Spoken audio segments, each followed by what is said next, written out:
Call to order this meeting of the Senate Commerce and Consumer Protection Committee, April 1, 2025.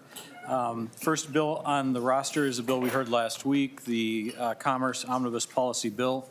It is my bill. I will hand the gavel over to Senator Seeberger. We will not take testimony. We can have member discussion if desired, but we had it last week. We will entertain an amendment and then move that bill on to judiciary.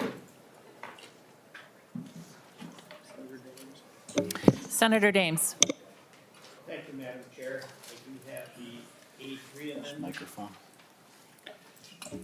Hit his microphone, please. All right, Senator Dames offers the A3 amendment to Senate File 2457. Senator Dames, to your amendment. And if you would, Madam Chair, if it'd be all right, I'd have Olivia go through the amendment. Yes, please, Ms. Siverson. Thank you. Thank you, Madam Chair. The A3 amendment just deletes the sections that deal with the auto insurance provisions.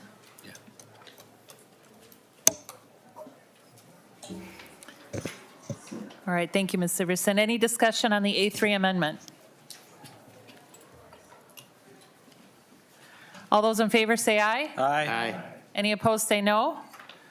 The motion prevails and the amendment is adopted. Any other no, that's it, right? No more amendments? Any other amendments? All right. Any further discussion on Senate File 2457 as amended?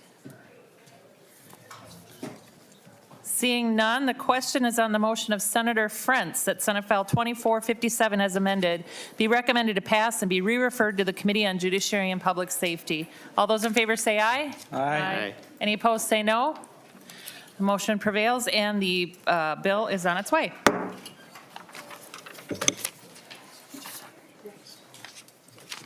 Thank you. Senator Dibble.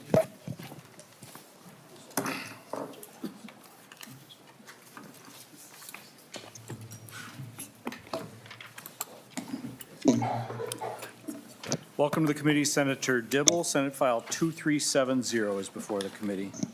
Thank you, Mr. Chair and members, for the opportunity to present Senate File number 2370.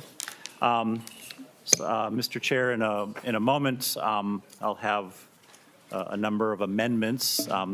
Senate File 2370 is going to be serving as the catch-all, if you will, omnibus or minibus for a number of provisions that pertain to the adult use cannabis market, as well as the medicinal cannabis marketplace, and the framework and rules, et cetera, that we're establishing. Much of this, Mr. Chair, will involve a lot of what we heard last week.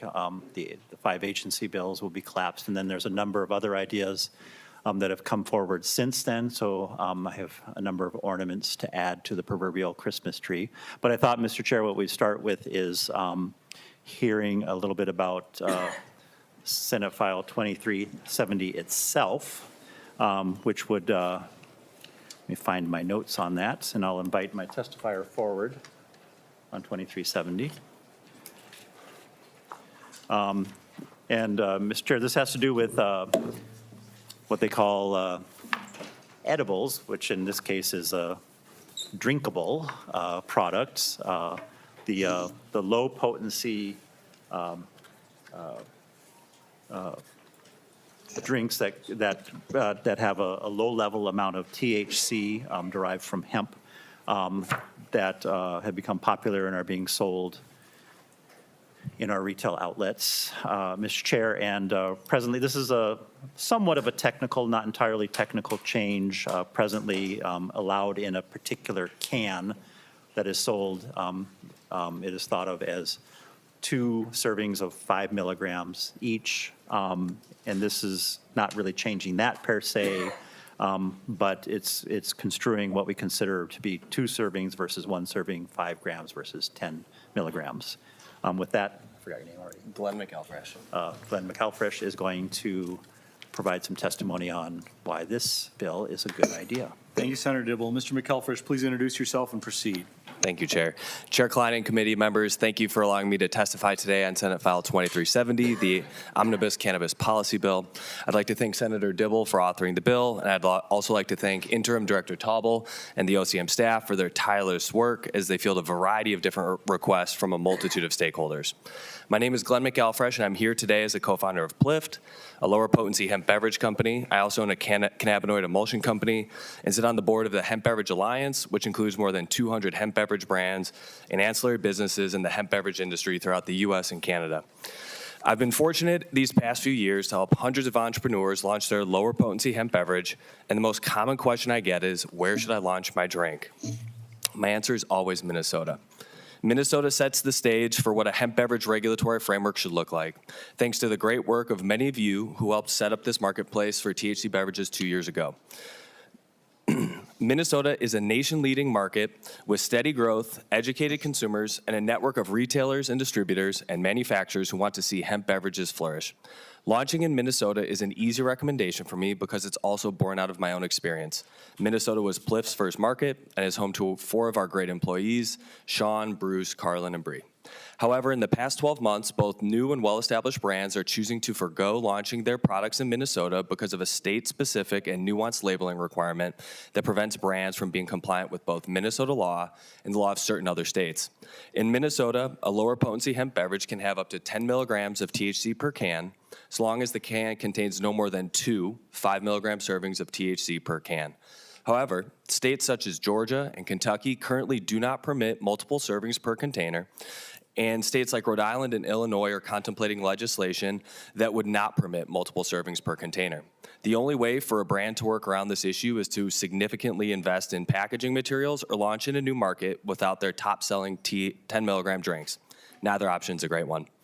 The provision to fix this situation is found in the A1 Delete Everything Amendment on page 4, lines 4.28 through 5.2. This change permits brands who sell a 10-milligram drink to label that drink as a single 10-milligram serving per container with only 1 serving per container.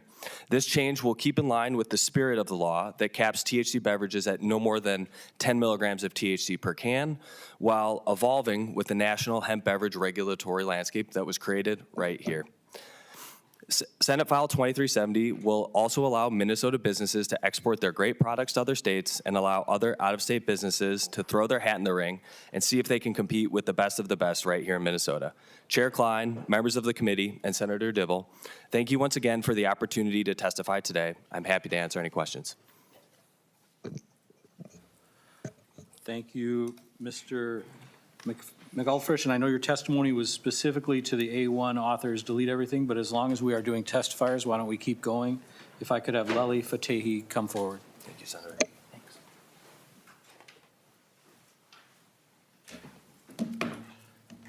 Welcome to the committee. Please introduce yourself and proceed. Thank you, Mr. Chair and members. I'm Lely Fatehi, and I'm here on behalf of the Minnesota Cannabis and Drug Policy Resource Center, or MNcan, a public benefit organization committed to advancing sustainable, equitable, and effective cannabis policy in Minnesota. Thank you for the opportunity to testify today, and thank you to the Senate for your continued attention to cannabis policy. I want to respectfully note that Senate File 2370 with the A1 amendment in its current form does not yet reflect a number of the substantive policy changes needed to address some pressing issues in the adult use, hemp-derived, and medical cannabis markets. But many of these provisions are currently included in the House Omnibus DE, as well as some are expected as amendments to other bills, both in this chamber and the other chamber, and we urge the Senate to support their inclusion in the final policy package. These include improvements to the medical cannabis program, such as allowing visiting patients to access care while in Minnesota and ensuring patients retain access to their care plans across different retailers rather than having their care tied to a specific dispensary, as well as ensuring that all cannabinoid products a medical cannabis patient uses while they are in a healthcare facility. These updates are especially important as the adult use market comes online and patients navigate a changing regulatory environment. And we thank Senator Dibble for accepting 2 of these items in the HHS committee this morning. We also support clarifying language for licensed hemp businesses, including affirming a licensed path to delivery and distribution of low-potency products, as these are activities these businesses are already legally doing, as well as fixing outdated language around tinctures to better reflect how these products are formulated and sold. These are common sense updates that ensure consistency and compliance in a stable and growing market. Several provisions also address barriers that uniquely impact small businesses. These include allowing micro and meso licensees to purchase products from all other license types, removing the burdensome 2-employee and randomized delivery requirements, and authorizing these businesses to conduct their own deliveries. These changes are critical to supporting small local operators and advancing Minnesota's goal of a craft-scale equity-centered industry. Finally, we support provisions allowing stays of adjudication and delinquencies related to cannabis possession or sale to count towards qualifying individuals as social equity applicants, an important step towards making our equity commitments meaningful in practice. We recognize that the legislative process is ongoing, and we appreciate the committee's thoughtful work to date. As the session advances, we urge the Senate to align with the House in adopting these provisions and to continue to center patients, equity applicants, and small businesses in shaping the final cannabis policy framework. Thank you again for your time and consideration. Thank you, Ms. Fateh. Can Josh Wilkins-Simon please come forward?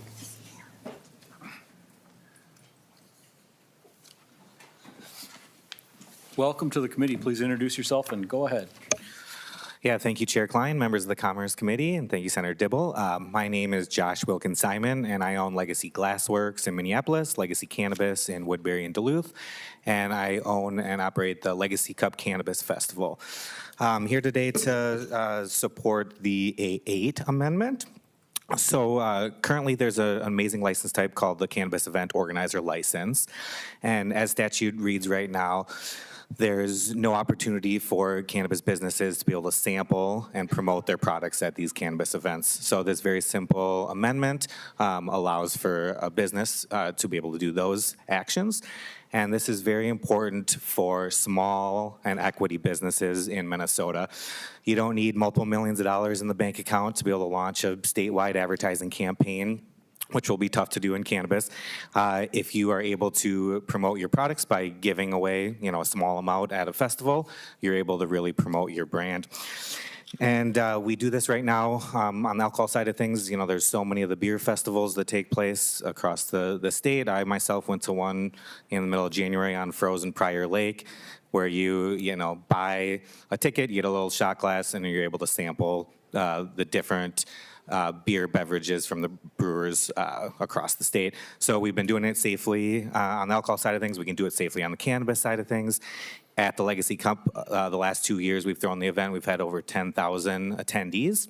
Haven't had any medical issues, no security issues, and at the time we've been sampling the low-potency hemp beverages, again, with no issues. My final thoughts are just on the Cannabis Omnibus Bill in general.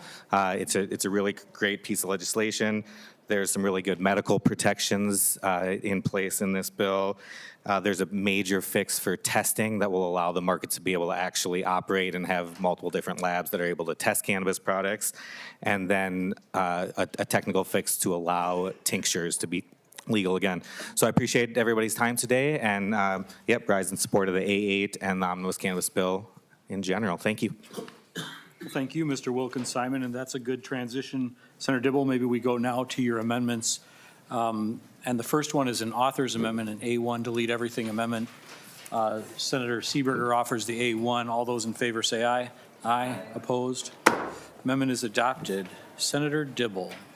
So thank you, Mr. Chair. So the A1, just for your information and the information of the listening public, contains the contents of the 5 bills that we heard a few days ago, as well as the underlying 2370 that we heard about having to do with the beverages.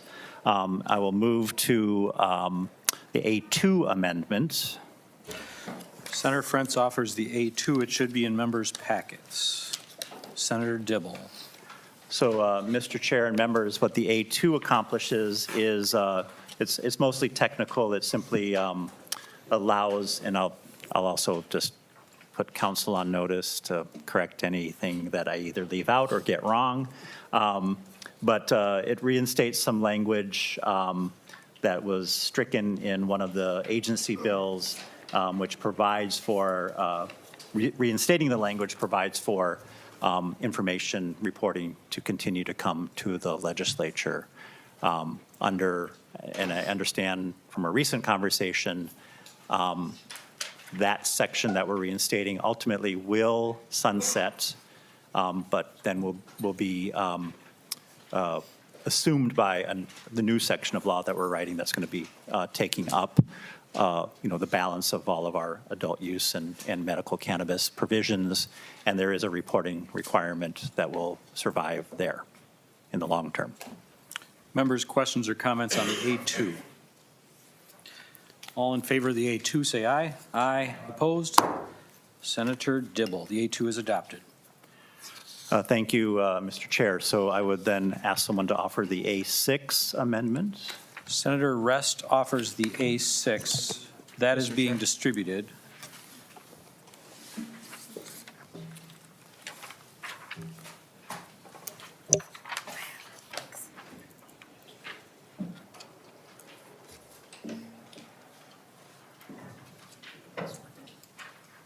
Senator Dibble to the A6. So, Mr. Chair, the A6 contains the contents of the amendment that was offered earlier today to the bill heard in Health and Human Services. The number escapes me. I think that's 2371. Anyways, it doesn't matter. And that was offered by Senator Karan, and it was testified to by Ms. Fatahi, and that has to do with allowing hemp products to be used in healthcare facilities, so assisted living and long-term care settings and the like. Mr. Chair, I'll just note for the record that Senator Hoffman would typically have jurisdiction over a provision like this because assisted living and long-term care facilities, skilled nursing facilities would be in human services, but he was there and he was comfortable with allowing this amendment to go on and not asserting jurisdiction to pull the bill into his committee. Senator Rasmussen. Thank you, Mr. Chair. And I guess I have some questions on the A6. One is to the author. Do the residents have to be enrolled in a medical cannabis program in order for this to apply, or is this basically opening up recreational use in healthcare facilities? Senator Dibble or Mr. Taubel.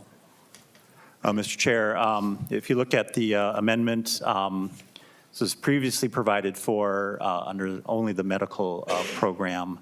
It eliminates the medical program and it opens it up to folks being able to access low-potency hemp edibles, et cetera, who are not, actually, I might be wrong here because it says patient enrolled in the registry program.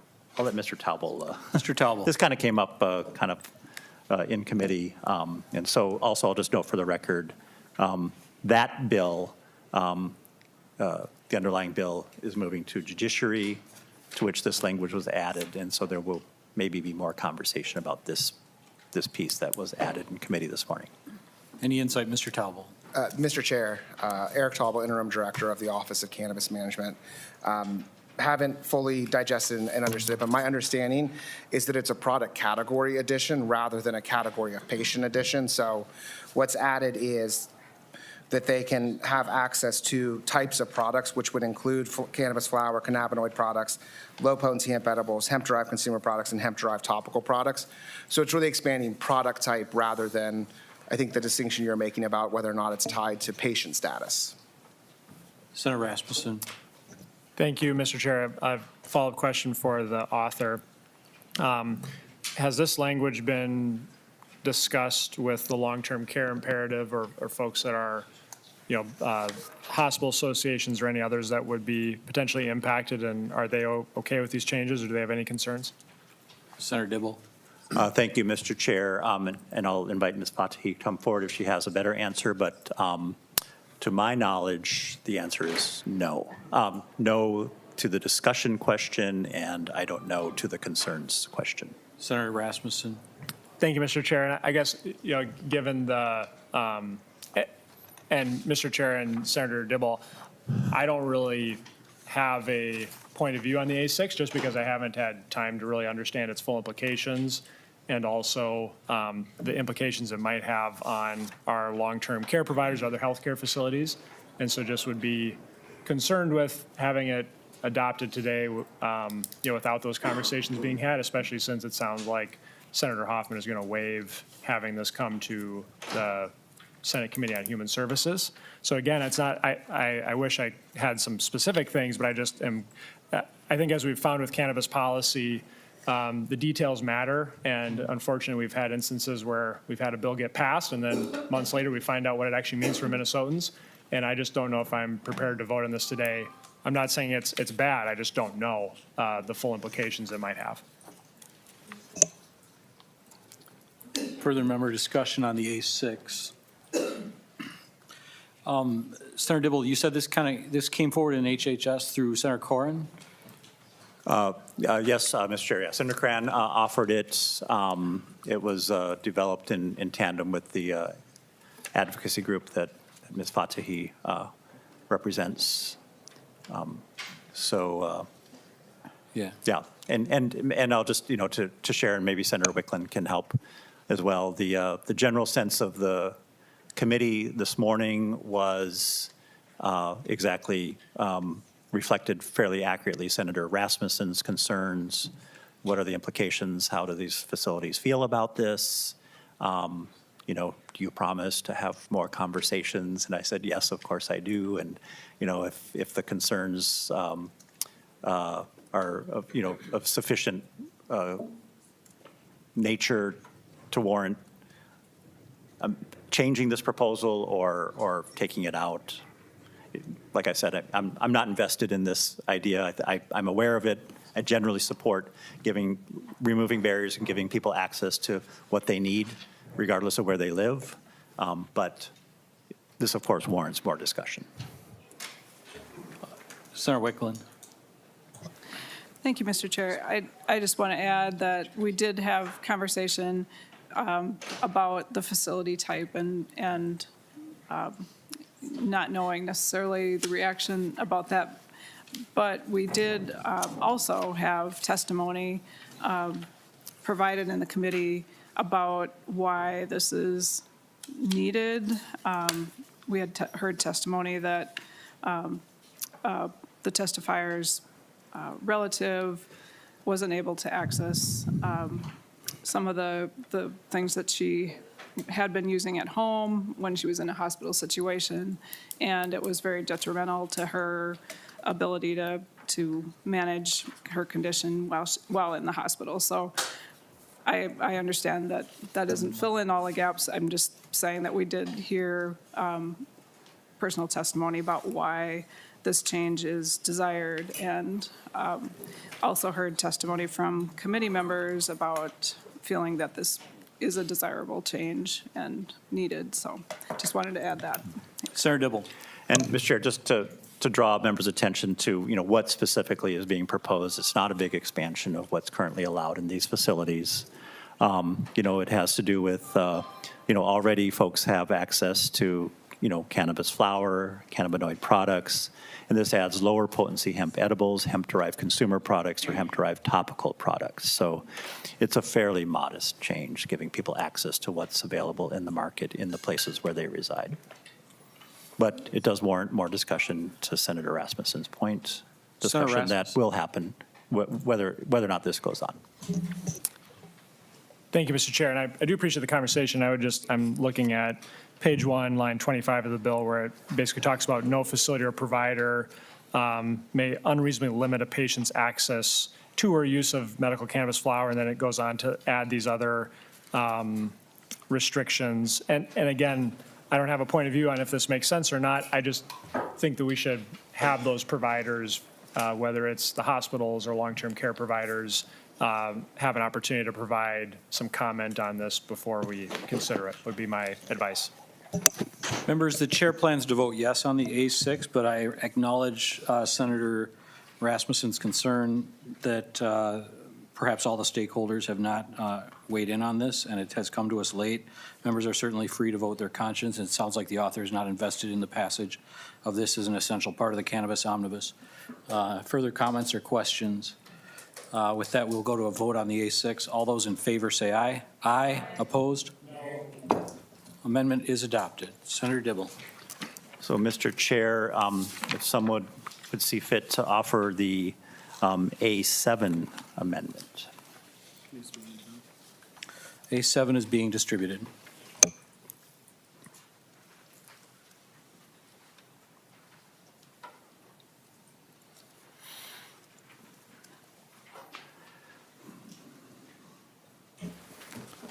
Senator Frentz offers the A7. Senator Dibble.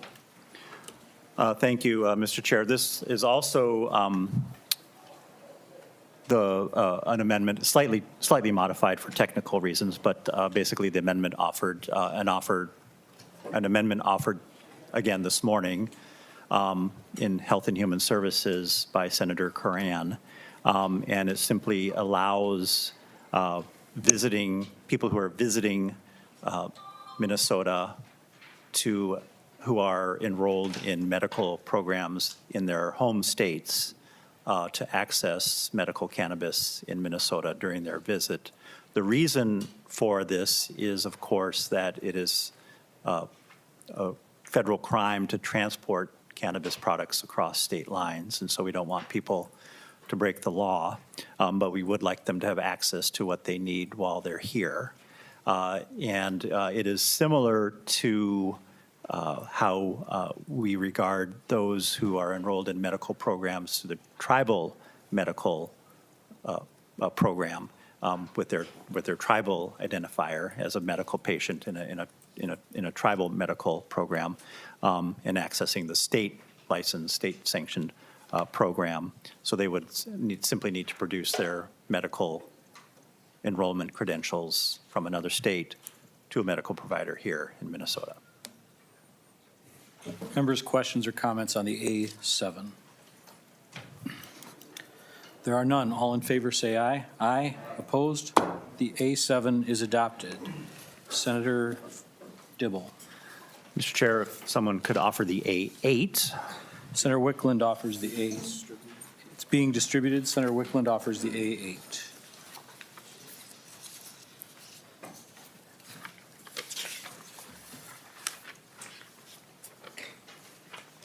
To the amendment, Senator Dibble. Thank you, Mr. Chair. So this is the language that was testified to by Mr. Wilkins-Simon and has to do with a modification to the event license and what's allowable at events with regard to samples, similar to how beer dabblers are operated with the advice and technical support of the Office of Cannabis Management. I should mention parenthetically that this is consistent with legislation that has been introduced by Senator Duckworth, and I think he had intended to offer this to this bill had he been able to be here today. It's slightly different, though, because there's some advice that was given to us by OCM that included some of the conditions and requirements when samples are made available at these events to include labeling so people know exactly what is being offered as a sample, limitations on the amount, and limitation on giving away samples to those who are visibly intoxicated. That's a similar provision. Well, that's, bartenders can't do that. You can't do that at beer dabblers, et cetera. So it's consistent with that practice and making sure that they're tracked in the statewide monitoring system, an important element there as well. And I don't know if Mr. Tauble has anything more to add. They have their Mr. fingerprints Tauble. on this. Okay. Nothing. All right. Senator Rasmussen. Thank you, Mr. Chair. And I have a question for either the bill author or the Office of Cannabis Management, in terms of having free product end up in potentially the hands of minors, what protections are in the amendment that would prevent that?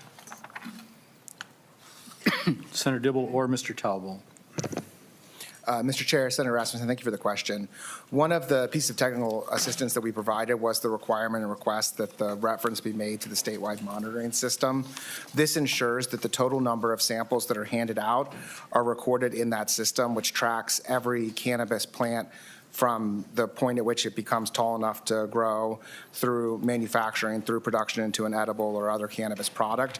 And so when we have a licensee who's manufacturing product or has purchased product going out to an event, they're required to log every single sample that they provided to someone. They don't do it at the individual level. If I gave a sample to Senator Rasmussen and one to Senator Klein and one to Senator Dames, but they would say I gave out 3 samples, and so we would be able to track back to ensure that their total inventory count within the statewide system reconciles with the distributed amount of samples. And so that's sort of the loss prevention sort of method. And then I would note similarly that at events, the requirements are that an event, you have to be 21 plus to be inside the event space.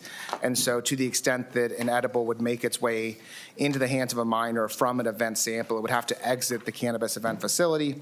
Not suggesting that's not impossible, but just noting that's another level of protection against diversion from these events into the hands of minors. I wonder if Mr. Wilkins-Simon has additional thoughts on protections for minors at events. Yeah, thank you, Chair. Thank you, Senator Rasmussen, for the question. So as Director Talbot noted that, and I should have mentioned in my testimony, these cannabis events with a cannabis event organizer license are a 21 plus event, a no alcohol event, a no tobacco event. In Chapter 342 right now, there's lots of restrictions on what this event can and will look like. This is not a cannabis garden at the state fair. It is a very specific event with security requirements and yeah, 21 plus at the event. Senator Rasmussen. Thank you, Mr. Chair. And just to clarify, does the A8 amendment only apply to cannabis events, or does it have any impacts on the ability for samples to be given out in any other context? Senator Dibble.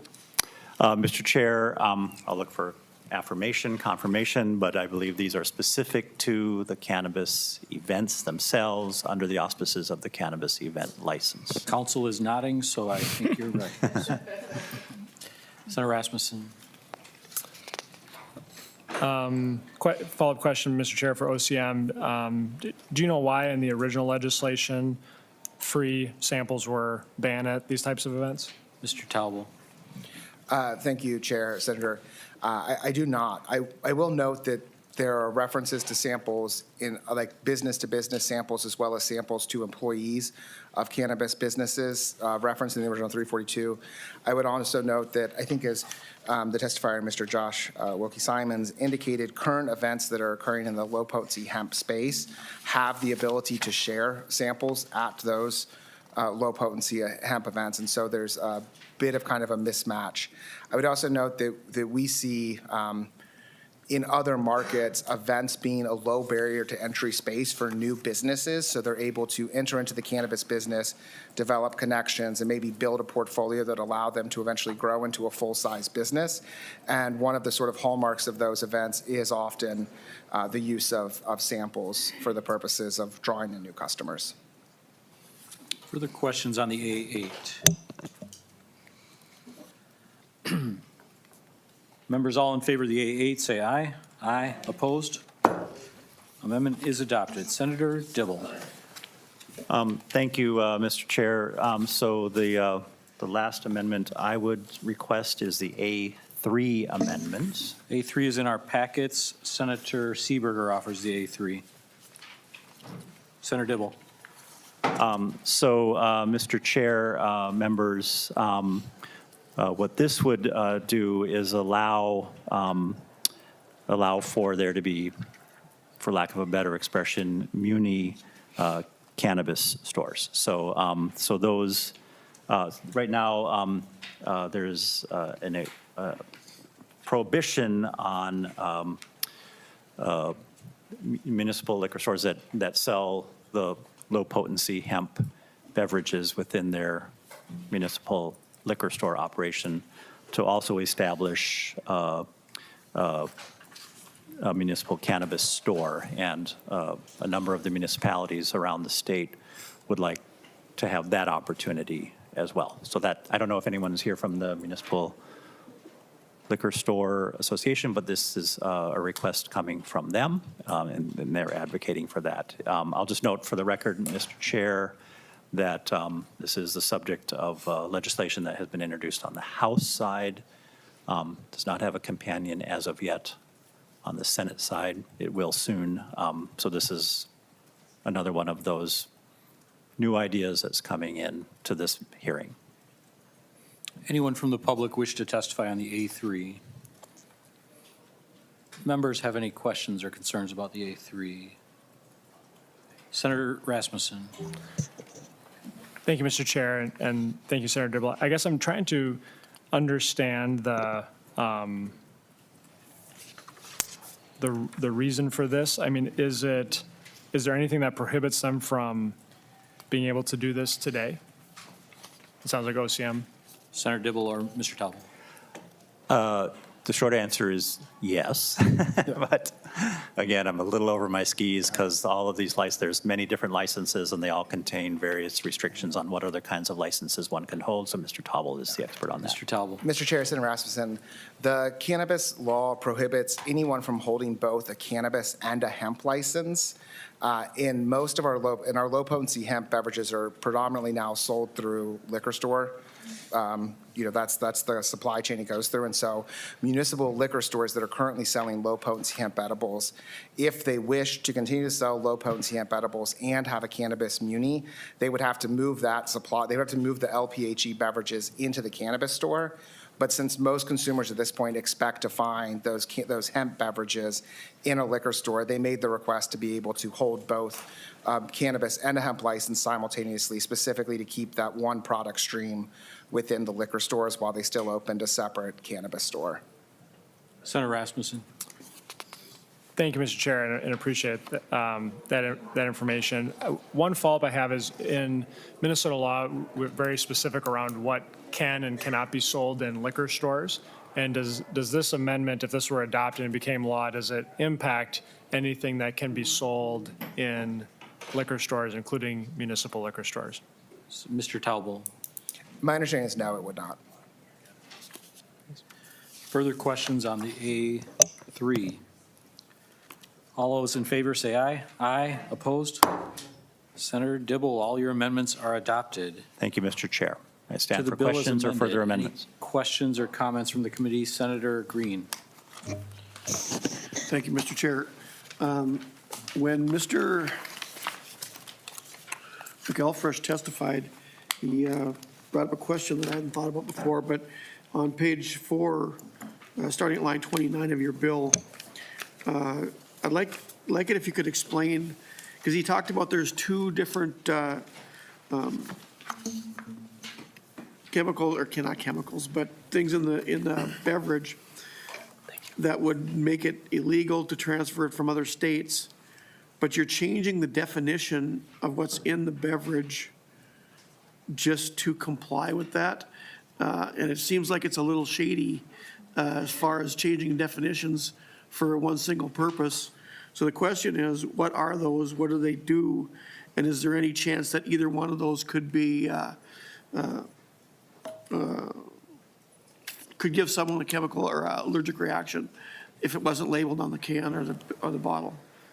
Senator Green, before we answered, first of all, I think we're working off of the A1 delete everything amendment, but which line were you referencing? I am on that amendment, and it's on page 4. I believe this is what he was talking about when he made the references, line 29. 429. To the author or Mr. Tauble? So Mr. Chair, thank you for the question, Senator Green. The short version, the short answer to the question is nothing in terms of the contents. So, what what's being consumed is changed. And really, in effect, nothing is being changed in terms of the size of the container that holds the beverage. The only effective difference is the fact that right now, a container that holds 10 milligrams of the product is construed as 2 servings. This would kind of remove that and be considered a single serving. Senator Green? Well, I'm still not quite sure I understand what's going on here. Maybe we could talk offline, but in the meantime, I don't see then what the difference would be from importing these in from other states. I think that's what you were talking about. This is getting around an existing law that would prevent this from being sold, from Minnesota products being sold somewhere else. Is that correct? So if I'm wrong, correct me on that. Mr. McElfresh? Chair Klein, Senator Green, I think you're headed in the right direction, where the purpose of this change is to facilitate Minnesota businesses and Minnesota product to be sold in other markets that have regulatory structures in place for these hemp beverages. So, as Senator Dibble said, this is like, going back to our multiplication tables, 10 times 1 is the same as 5 times 2. We're just saying that a label that says 10 times 1 is permissible to be sold in Minnesota, right? So using my drink as an example, Plift, we have a 10 milligram drink, it's our best seller. And I imagine every hemp beverage brand that's selling right now is probably going to say something similar. If I want to sell a product in Georgia, which only allows 1 10 milligram serving per container, it says you cannot have more than 1 serving per container. I need to have a totally different packaging style made up for, to sell. And that's just not feasible for me or a majority of other brands. And so this is, really a rather small change. There's no difference in the amount of THC per can. It's 10 milligrams, but it's a labeling change that now I can have one label that can be sold both in Minnesota and in Illinois and Georgia, Kentucky. There's a variety of states that only allow 1 serving per container, but the actual ingredients do not change whatsoever. And the labeling requirements that are also, industry leading. So in section 151.72 and chapter 342, the labeling requirements don't change. You have to say, hey, there's 10 milligrams of THC per container, and there's also X milligrams of THC per serving. So that doesn't change whatsoever. The consumers are still going to be very informed, and I'd be happy to show you some examples of what this labeling looks like offline. Thank you. Follow-up. Senator Howell. Well, thank you, Mr. Chair and Senator Dibble.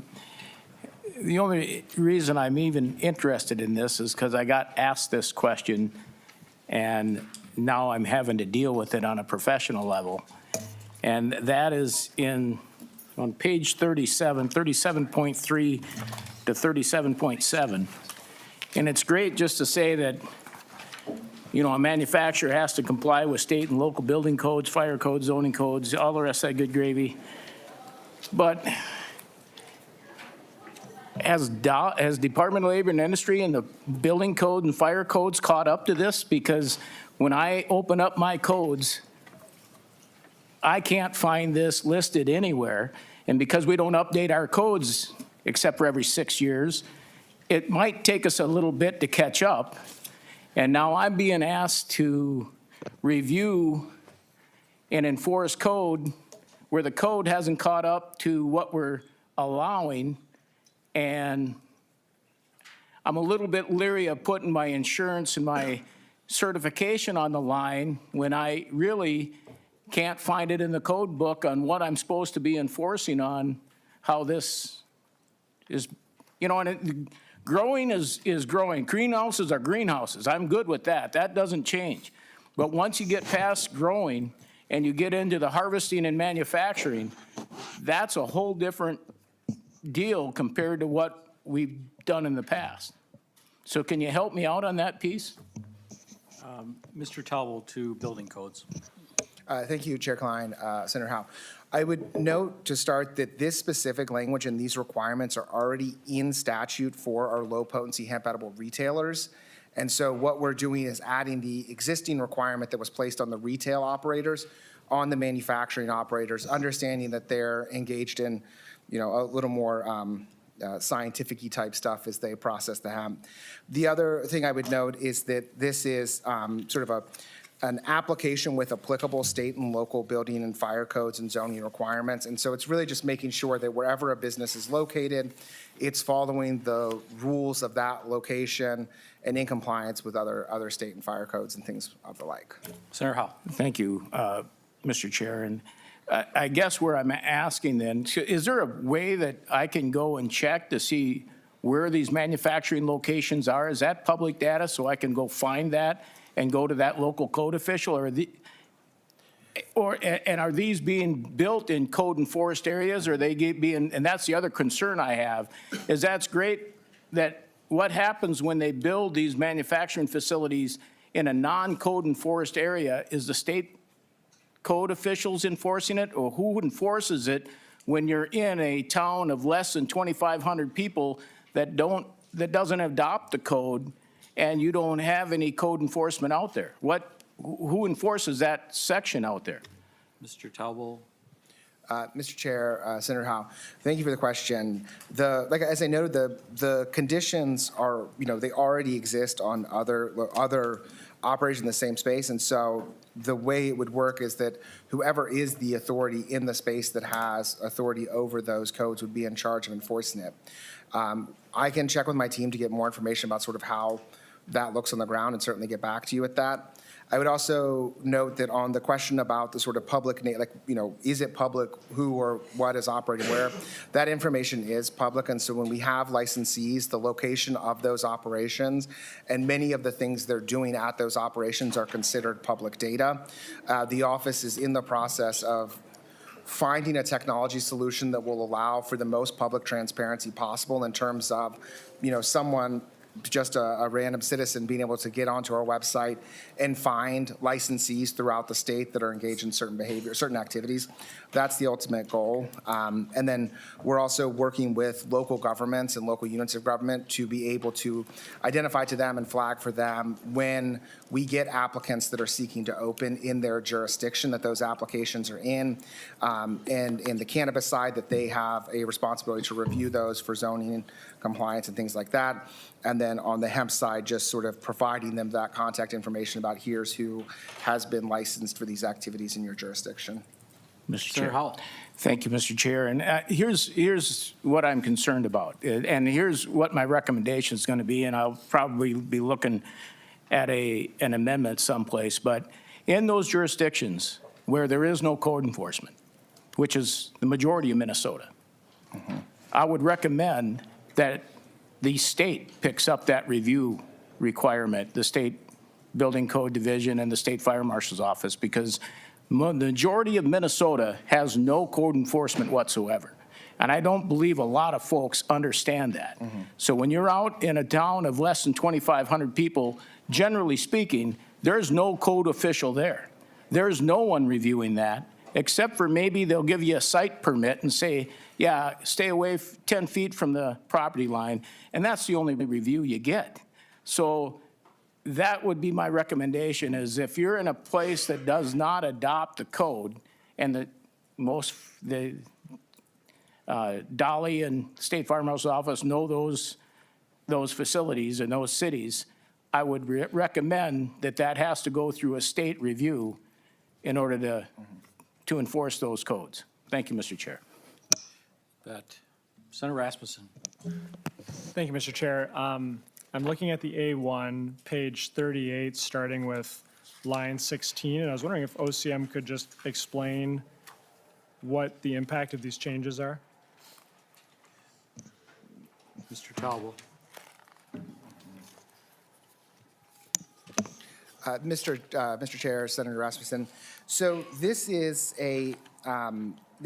designed to address a very specific concern that we have about the operationalization of the medical cannabis program. Statute currently allows for remote consultation by the patient with a licensed pharmacist. So if you're in a medical marijuana dispensary facility and you need to consult with the pharmacist about how to take your cannabis product, what interactions may occur, those sort of things, you can accomplish that sort of through Zoom or Teams.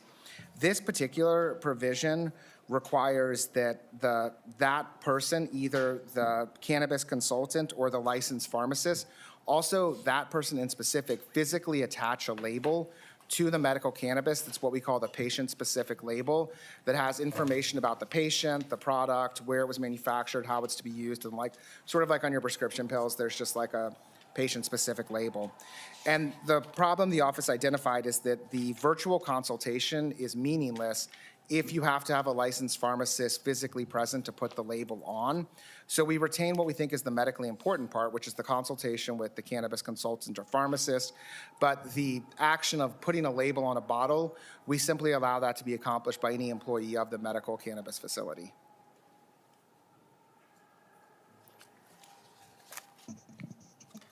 Further questions? Senator Rasmussen. Thank you, Mr. Chair. And another question I have as we go through the A1 amendment on page 44, starting with line 1, it talks about how effectively an occupational professional licensing board can't take disciplinary action or penalize anyone.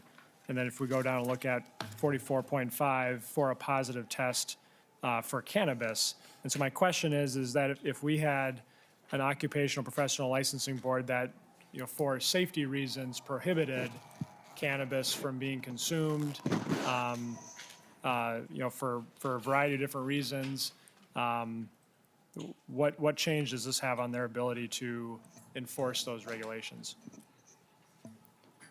Senator Dibble. Thank you, Mr. Chair. I'll defer to Mr. Tobble, but I'll take a first stab at it. So this language is already provided for in the medical cannabis program. It's an effort to allow people to take the medicine they need and not suffer discriminatory consequences for that in a number of areas of their life, whether that be in employment, housing, et cetera. This was the source of a lot of discussion when the medical cannabis program was originally passed. It does not imply or mean that people can show up to work intoxicated or, operate heavy machinery, those sorts of things. But as we know, the metabolites persist in our system for a period of time. Sometimes, whether or not you're becoming intoxicated by use of medical cannabis, the metabolites are still in your system.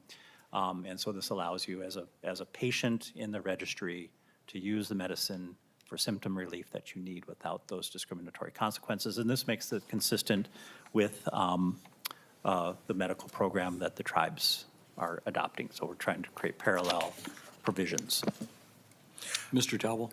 Mr. Chair, Senator Rasmussen, thank you. That's all. I think that's correct. The other thing I would note, and Senator Dibble hit on it, that this was carefully crafted, which is that the language is specific that the basis for the action cannot reside solely on the enrollment status or a positive test. And so the idea is that if you just said you can't base it on enrollment status, you could test and then you could use that basis rather than the enrollment status. And as Senator Dibble points out, in THC in particular, those cannabis components or metabolites might stay in your system for quite some time.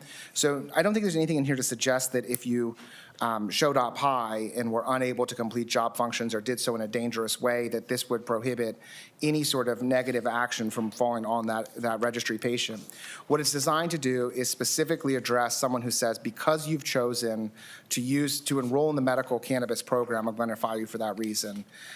Or then similarly, if it's just a positive test, it's a limitation that's directed to very specific things as the basis for negative employment actions or disciplinary actions or licensing actions. Senator Rasmussen. Thank you, Mr. Chair. One quick follow-up on this same line of questioning. Were there any Minnesota occupational professional licensing boards that were taking disciplinary action based off of a positive test?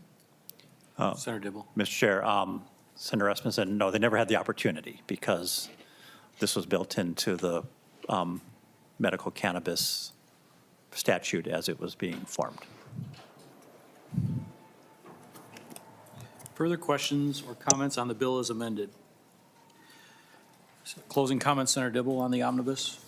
Thank you, Mr. Chair and members. I appreciate the conversation and all the questions. And of course, my office door is always open. I will warn everyone, though, I'm not an expert in the adult use side of the equation. I'm learning as I go, so I'll probably draw in others to those conversations if you want to keep having opportunity to work. This is a work in progress, as they say, and of course, a lot of stuff is happening over in the other body. And so as those ideas come forward, I will commit to everyone here and to the institution that we'll have a full discussion of the package as it is amended in consultation with the other nameless entity that does similar work to ours in this institution. Thank you.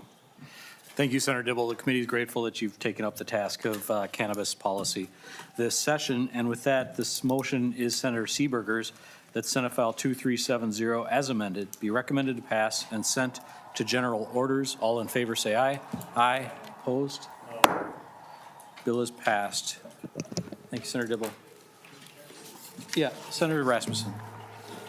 Thank you, Mr. Chair. And I just want to make sure I understand, what we just did there on the Senate File 2370 as amended with the A1 amendment. Did this bill have other committee stops that were requested or that would be required based off the content of the bill? And one thing in particular I just saw in the A1 amendment, I believe that there's changes that were made to civil penalties and injunctive relief, and I'm just surprised that the bill doesn't have to make other committee stops. Ms. Siverson. Sorry. Thank you, Mr. Chair.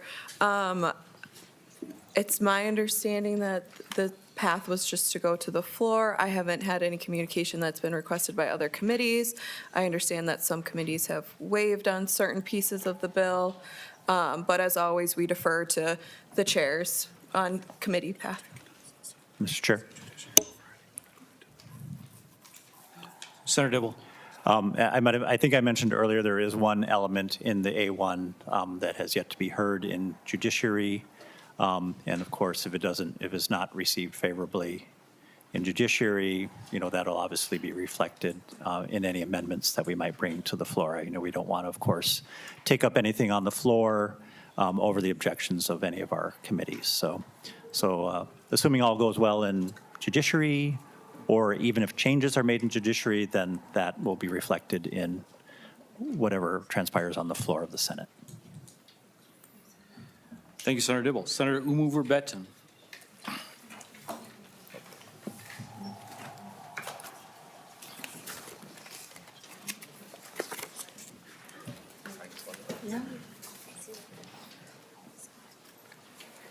I might not have this one.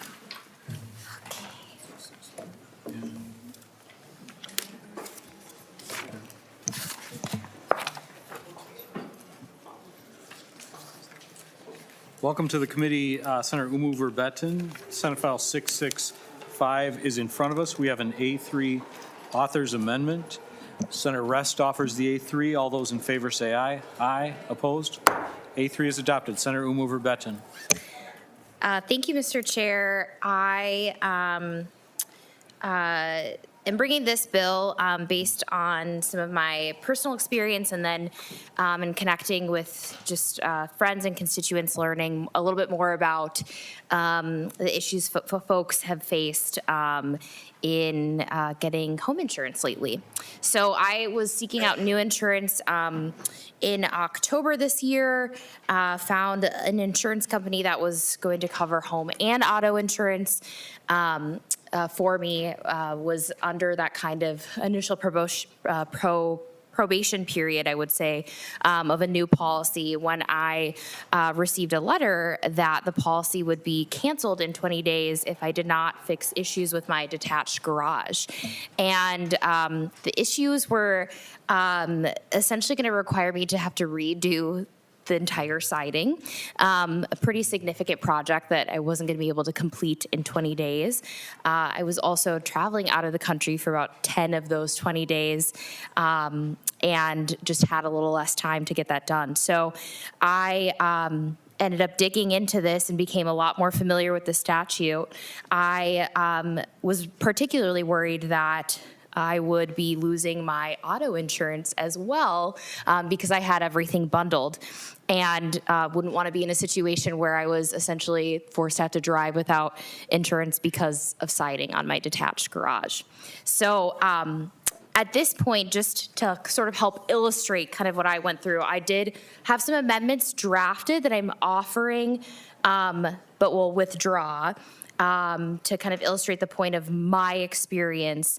The first is the A4, which is language around getting an extension. That was something that I asked for at that period to have a little bit more time to complete the request, which was denied. And then the second amendment that you'll see is the A5 amendment, which is language around being able to exempt sort of an issue area that needs physical changes from the policy, and that was also denied. So when I started digging into this, was under the impression that I would have 60 days notice, but then realized there's sort of different levels of notice depending on where you're at, right? If you're getting a new policy, it's actually 20 days under the current law.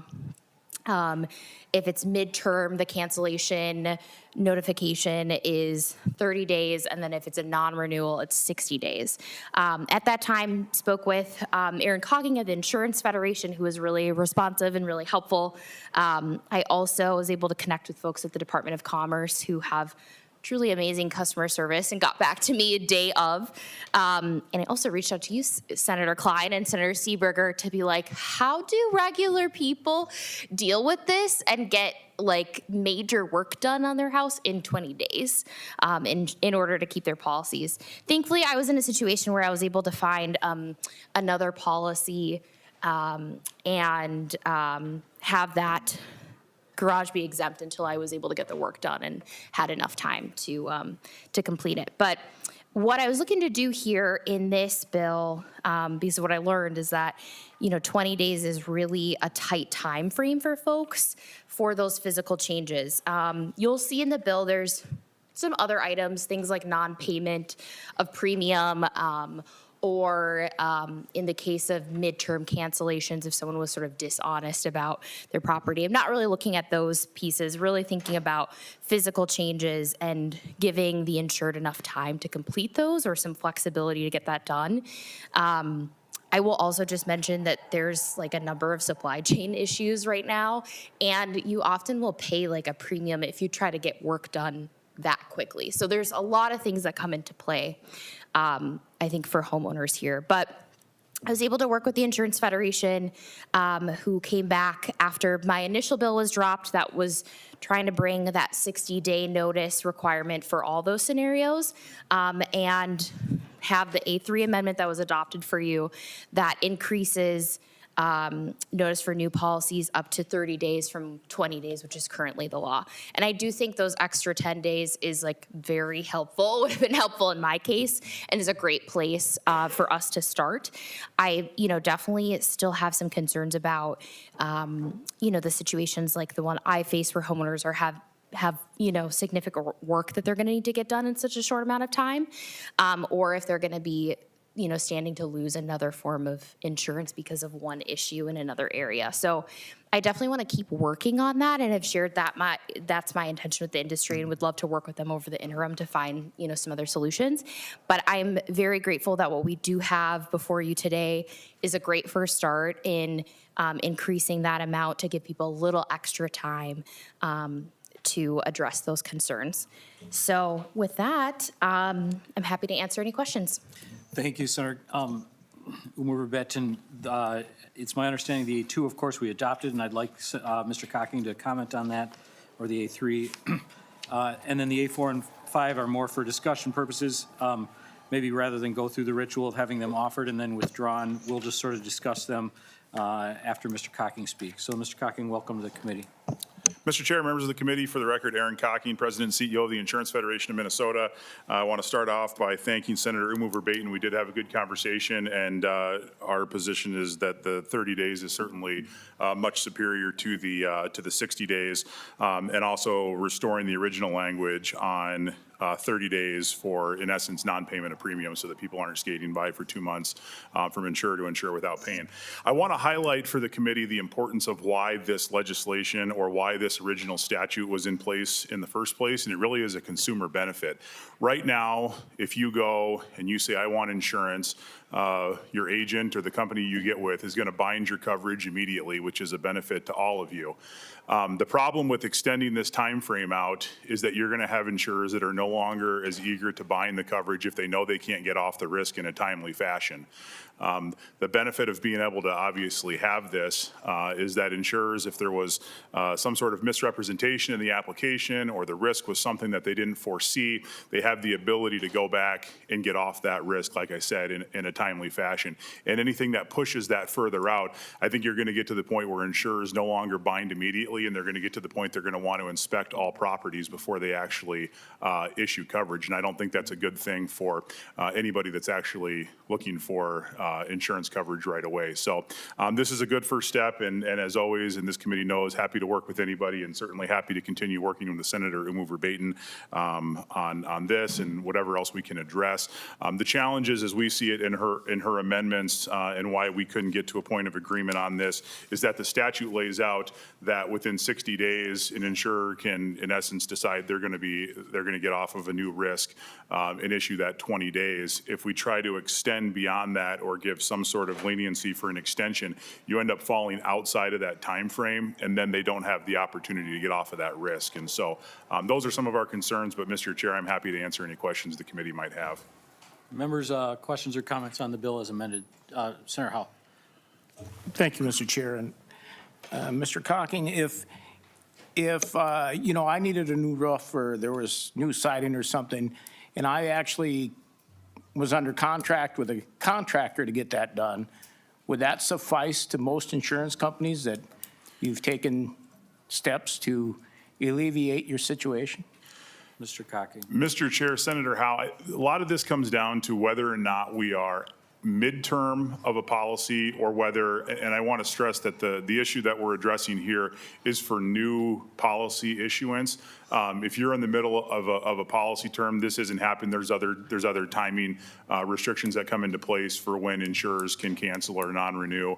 And I want to reiterate, this is at the very beginning. So you've switched policies, you've gone to a new company, and you're looking for that. That's when they're evaluating their risk and doing their inspections and investigations to see what the risk actually is. Senator Oumou Verbeten. Thank you. I appreciate the question, Senator Howe. I just wanted to say in my experience, to understand I was seeking a new policy and needing to get a sort of specific area of my home also covered. You know, I did say, like, I'm working with a contractor. I'm trying to find folks. If I could just get an extension, like, could I get this done a little bit later? And again, that was denied. So that was part of what prompted me to look at bringing forward some legislation. And even if I had been midterm in that policy, I would have had 30 days. Again, more helpful. This bill is now increasing that to 30 days for new policies. But I just highlight that to say I really did try to work with them on, can I get an extension? Could you exempt this for the time being? While I get that work done, I'll take on the liability. I just cannot also lose my auto insurance. And I want to get this work done. I just need the time to do it, and we'll work as quickly as I can with a contractor, but they're not able to meet that timeline. Senator Howe. I get, being in the industry, contractors are tough to get a hold of right now and to plan. I'm dealing with that roof issue myself because of a hailstorm last year. So, but I can understand also having, as I do inspections of housing inspections and that type of thing, when you see an inherent risk that's an immediate item that is, it's amazing that it hasn't started a fire, it hasn't collapsed. I can understand when you're starting a new policy and that risk is inherent, that it needs to be corrected or we can't bind the risk, I understand that also, because there are immediate risks of life and death when you look at some of these hazards that are out there. So I do understand when you're going to bind the risk and it's an inherent risk, why you need to either fix it or cut bait, so to say. Thank I you. have a question for Mr. Cocking. Is this 20-day limit or 30-day limit? Or do other states have comparable values in their books? Mr. Chair, members of the committee, that's a great question. 30 days, I think, puts us, I saw a chart recently that shows, and I feel like this is pretty middle of the pack. 30 days is about, I'd say, where most other states are, if I recall correctly. I think there are some that are fewer, but I can get the committee that chart. Lead Dames. Well, thank you, Mr. Chair. And Senator Oumou Verbeten, you referred a couple times to you were concerned about losing your auto insurance. So why did you think you would lose your auto insurance when in Minnesota, in order to cancel an auto insurance policy, the companies have to have a reason. Mm-hmm. And the reason cannot be the siding on your garage was not in good shape. So they would have had to have a reason to cancel your auto insurance. So it's unfortunate that information wasn't conveyed to you when you bundled it. The reason for bundling is you get a cheaper price on your auto and a cheaper price on the home. So what would have happened when you took your home away and kept your auto there, chances are your auto insurance did go up or go up at the next renewal because of the lack of having that package. So it's unfortunate that happened, but do you know when you went in to purchase this new insurance, did the agent give you any idea that they would have to inspect your house to make sure that it met all the qualifications? Senator Oumou Verbeten. Thank you, Mr. Chair, and thank you, Senator, for the question. Just want to make sure I'm answering both pieces. It was a surprise to me because when I found out about this was right towards the end of the time frame. So I really did have 20 days to complete that. And my understanding was that the insurer was like, they were interested in insuring all of those items or not, moving forward at all. I think wanted all of that business, or it wasn't appealing to them, because I did have these conversations about, is there something to do with being able to keep the auto and then finding a different approach on the homeowner's piece? Can we exempt that property and continue to have insurance on the home, but just not the attached garage? And I just wasn't able to get anywhere with them. They weren't. So there wasn't that flexibility to either get that time to complete the project or to ensure that I still had, the auto insured. But yeah, and into to the inspection piece, it certainly felt like they were following the law, but waited until the very end of that period to send me that notice and didn't give any more than 20 days. Lead Dames. Follow up, Mr. Chair. Thank you. So did they not send the notice out in time, or you say you didn't get the notice right away? Did they not send it out in time? Did they not give you the 20 days? Mr. Chair. Senator Oumou Verbeten. Thank you.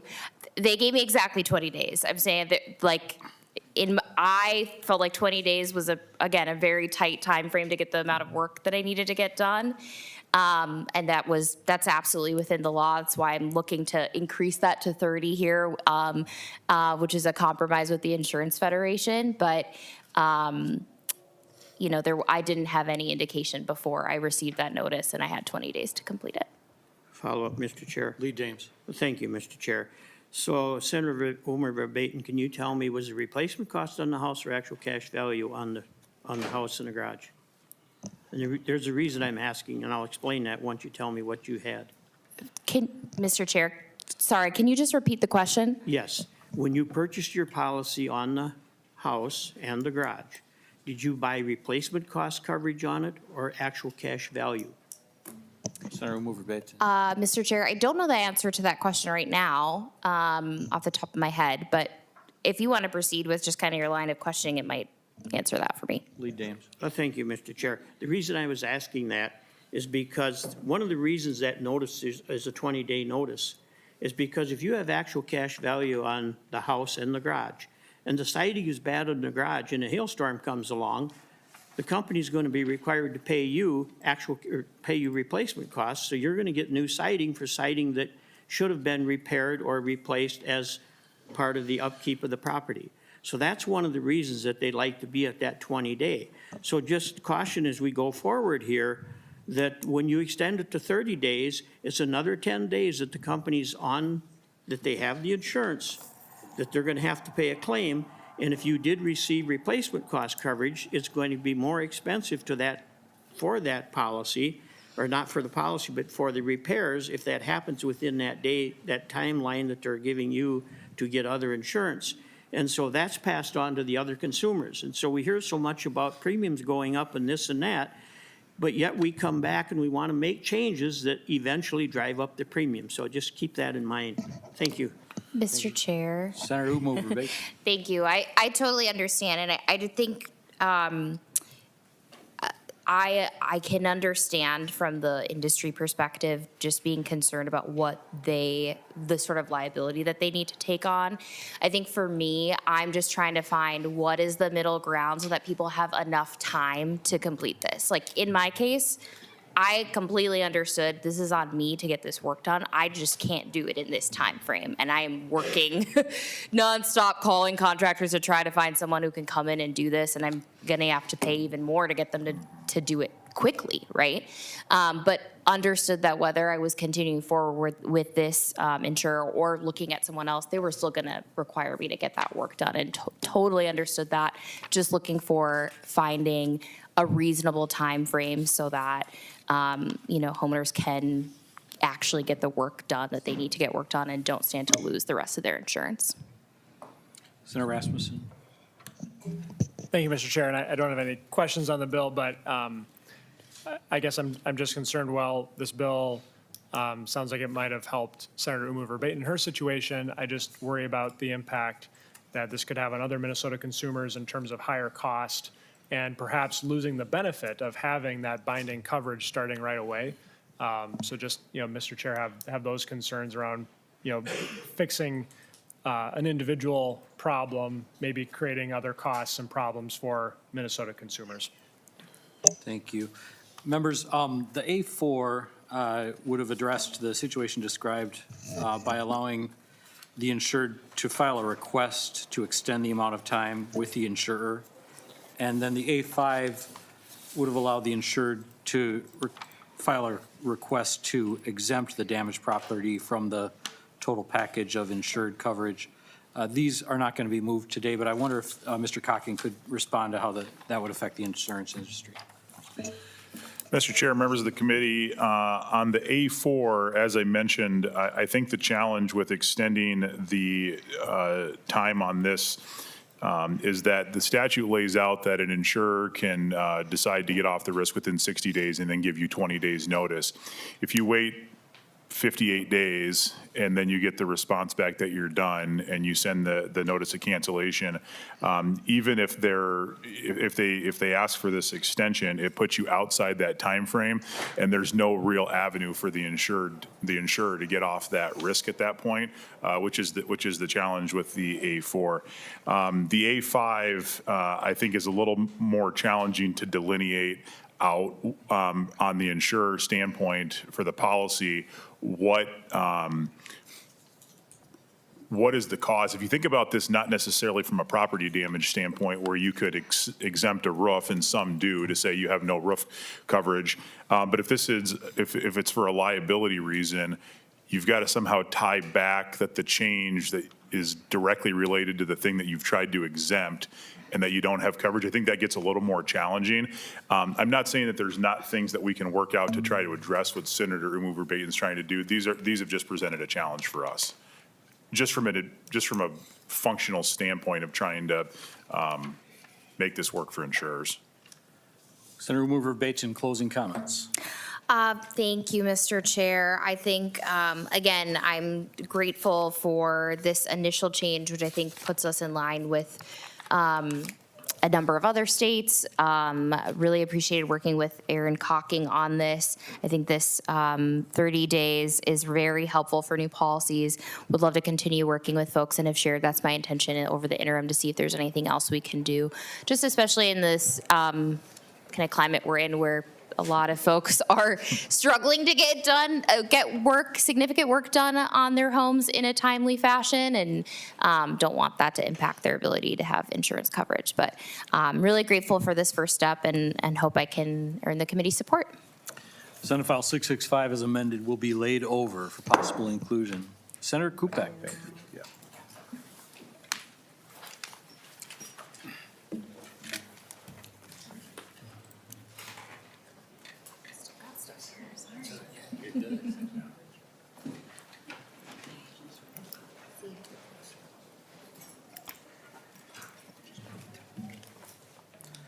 Welcome to the committee, Senator Kupec. Senate File 1690 is in front of us. I'm looking to see if you have an amendment. I do.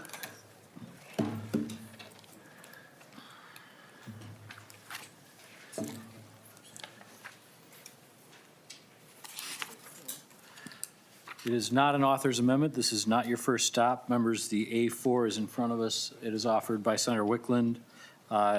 To the A4, Senator Kupec. Sure. Thank you, Mr. Chair. Thank you, members.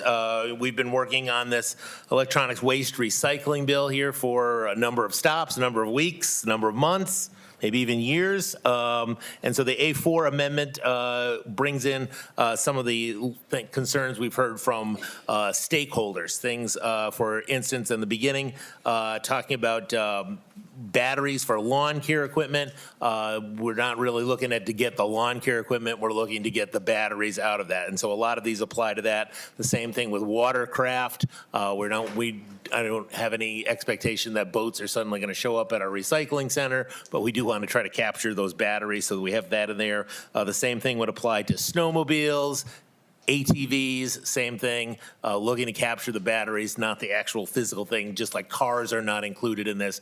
We're also trying to exclude those other kind of off-road vehicles.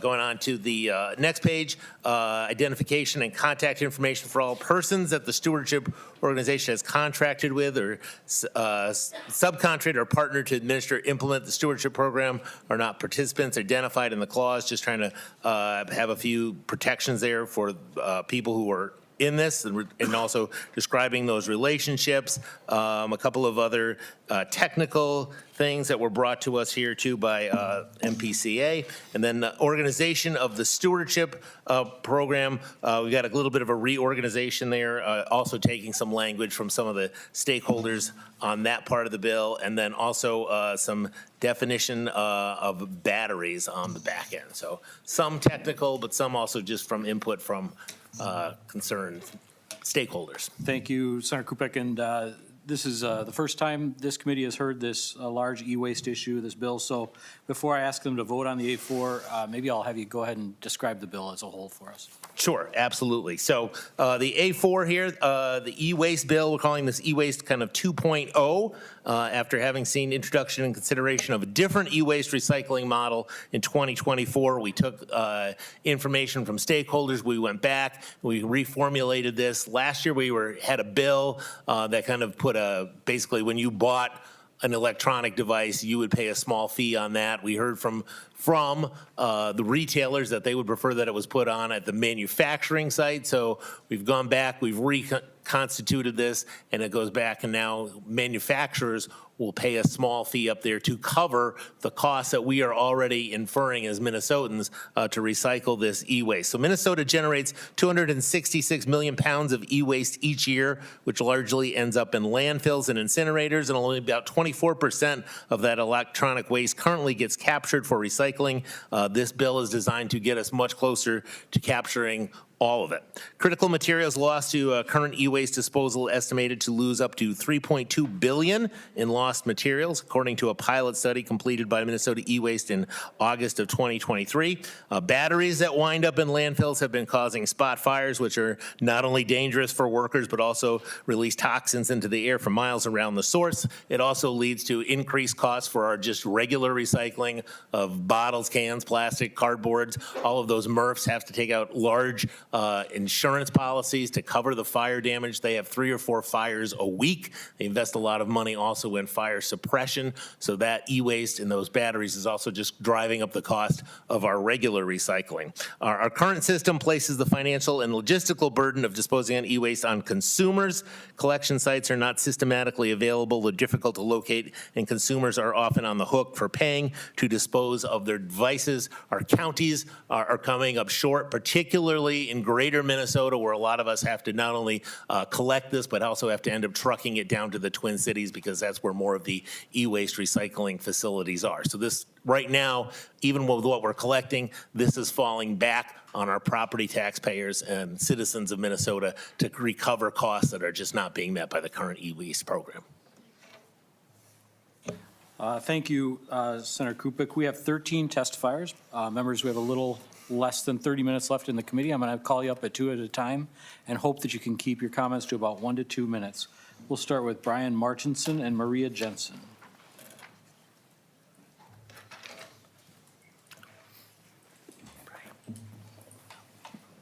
Mr. Martinson, please introduce yourself and go ahead. Thank you, Mr. Chair and committee members. My name is Brian Martinson. I'm the Environment Policy Analyst with the Association of Minnesota Counties and work on behalf of the Solid Waste Administrators Association.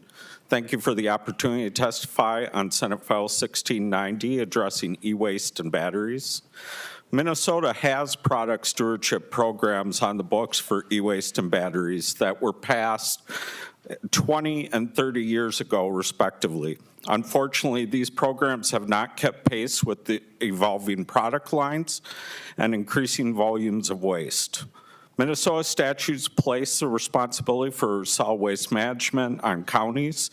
They must handle waste that is not only brought into their facilities and ensure access to responsible management programs, but also deal with items dumped within their communities. The cost for these services is paid for by residents. In 2024, Scott County processed, shipped over 14,000 pounds of batteries and 312,000 pounds of e-waste, incurring costs of approximately $85,000. Otter Tail spent over $60,000 to transport and recycle 224 tons of electronic materials. Redwood Renville Regional Solid Waste Authority managed 583 pounds of batteries and nearly 89,000 pounds of electronics and experienced 2 fires at their facility. Blue Earth County collected 1,940 pounds of batteries and managed 93.7 tons of e-waste at a cost of approximately $50,000. Hennepin spends over $3,000 annually just to manage batteries. Nicollet County collected 72 tons of e-waste at an expense of nearly $50,000. Lyon County, 60,000 pounds collected with costs of over $24,000 that's mostly paid by residents, and 5 landfill fires in recent years. Dakota County collected over 50,000 pounds of batteries at a cost of $30,000 and nearly 1.1 million pounds of electronics at a cost of $108,000. This is all, and yet Minnesota has a capture rate of 20%. The costs of collection, transportation, and recycling are increasingly falling on local governments and residents. Senate File 1690 will address the shortcomings of this law and create more opportunities for collection of critical and dangerous materials. Thank you for your time and consideration. Thank you, Mr. Martinson. Could you make room for Kirk Kudelka? Go ahead, Ms. Jensen. Please introduce yourself and proceed. Thank you, Mr. Chair and members of the committee. My name is Maria Jensen, and I'm one of the co-directors of RECA. We are an industry association for electronics recyclers here in Minnesota, such as Green Tech Recycling in Mankato, Global E-Waste Solutions in Plymouth, and Free Geek Twin Cities in Minneapolis. SF 1690 is good for small businesses across our state. Minnesota's annual e-waste stream contains an estimated $3.1 billion worth of valuable metals on an annual basis. But that material is not making it to our recyclers because we're only collecting about 20% for recycling. Just by improving our collection system, we can create 1,700 direct jobs in our state. SF 1690 will increase e-waste collection in 3 ways. By providing free and more convenient drop-off for all Minnesota residents, increased community education, and simplified messaging. And this piece is very important. Today, the drop-off points across the state all have different lists of what they will and will not collect, and they charge different rates. This is a very frustrating system for Minnesotans. By providing free collection for anything with a battery, a cord, or a circuit board, we lower the educational hurdle. This bill is now on its 3rd rendition, and feedback from stakeholders last session led us to moving away from any kind of point-of-sale fees, and that is reflected in SF 1690, which since its introduction has had many amendments, including exemptions for lead-acid batteries, medical devices, outdoor recreational equipment, and devices with combustion engines. An adoption of a new battery definition, a requirement for covered batteries to be processed by a specialized battery recycler, allowing for subcontracting under the product stewardship organization at the prerogative of the producers, an additional year delay of the implementation of the program, and adjustments in the labeling requirements to be consistent with other laws in other geographical locations. I believe that the collaboration that we have seen over the past 3 years between private businesses, local governments, and the Pollution Control Agency on this bill have been exemplary and is the reason why SF 1690 is good legislation. Thank you. Thank you. Can you please make room for Steve Budd? Mr. Kudelka, please go ahead. Thank you, Committee and Chair. My name is Kirk Kudelka. I'm Assistant Commissioner with the Minnesota Pollution Control Agency. The MPCA supports this bill for a number of reasons, including the fire safety, economic, environmental, and human health benefits. Others will elaborate on that more. So I would like to focus more on how we've got here today. It'll be noted that this is a new expectation on manufacturers. However, that is incorrect. The expectation of manufacturers for many of these products is already under current law. For instance, under 115A.9157, rechargeable batteries, whether loose or removable, or those embedded in products, manufacturers must implement a program to reasonably collect 90% of materials. That is not happening because this is a law that's over 3 decades old that doesn't have the certainty that many manufacturers are asking for in many of the services provided by the agency. So the bill here instead outlines how this can be done collectively to have cost savings instead of running individual programs. The amendment the author had also makes it very clear that there's flexibility in how this organization and plan can be built, whether it's a coordinating board where individual manufacturers have a role in it, or contracting out with individual product stewardship organizations that are already established, or serve the function of a traditional product stewardship organization that centralizes it. The goal is to do this collectively to be able to reduce costs and not have our collectors and recyclers reporting to 5 different entities, have a one-stop shop also for consumers to drop off materials. The current law, as mentioned, is not working. You've heard how counties and residents are paying for recycling TVs and materials with embedded batteries, our toothbrushes, razors, clocks, and toys. Minnesotans are increasingly being asked to cover these costs at the end of the useful life. There are other shortfalls with the current law that this bill tries to fix. It doesn't include lithium batteries, for instance, current law. And as mentioned, our lives and the role of electronic rechargeable devices has only grown, increasing the need for properly handling them at the end of their life. Efforts to fix these laws are not new. The current bill, as you've heard, is an amalgamation of a number of bills last year, and we've had a number of conversations with entities, including the large amendment that was introduced today was because of the feedback in those conversations, and we're willing to continue to have those conversations. In addition, stakeholder processes and other efforts to fix the state's e-waste program go back years, where we've had conversations ongoing to be able to fix the current problems with the current law. Thank you, Chair and committee members. Thank you, sir. Could you make room for Amber Backus? Mr. Budd, please introduce yourself. I'm sorry, next up is Lucy Mullaney. Mr. Budd, please introduce yourself and proceed. Chair, members, thank you. My name is Steve Budd. I'm the CEO of Integrated Recycling Technologies, IRT, and I'm here to testify in support of the SF 1690. This bill will make it easier to recycle in Minnesota, and I'm happy to support it. It's estimated that we have over 200 million pounds of e-waste landfilled in Minnesota every year. And I'm here today because we've built IRT. We're R2 certified, NAID AAA certified, company with over 150 million pounds of processing capacity to address these growing needs for the e-waste. We specialize in recycling of gold, silver, palladium, and copper from electronic waste. We also have a reuse program along with data wiping technology that gives electronics another chance at use before being destroyed and recycled. Because of our certifications, we're held to the highest standards industry-wide to ensure that the data in electronic waste is processed to the cleanest, most efficient, environmentally friendly manner available. We have several audits per year to ensure this is happening. We have an ERP system that could allow third parties to audit our downstreams and our pounds coming in and out of the facility. It's my belief that every 1 million pounds of scrap that is taken out of the landfills would create 3 new jobs in the recycling of that material. So this bill could create over 300 new jobs for IRT alone, not to mention all jobs created during the collection.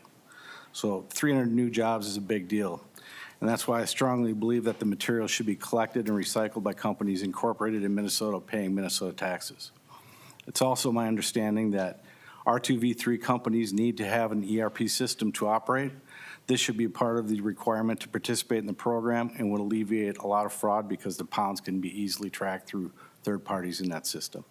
So in conclusion, thank you for letting me speak on this matter. I welcome any questions. Thank you, Mr. Budd. And now can you make room, please, for Amber Backus? Ms. Mullaney, please introduce yourself and proceed. Thank you, Chair Klein, members of the committee, and Senator Kupec. I'm Lucy Mullaney. I'm the Director of Policy and Advocacy with Eureka Recycling.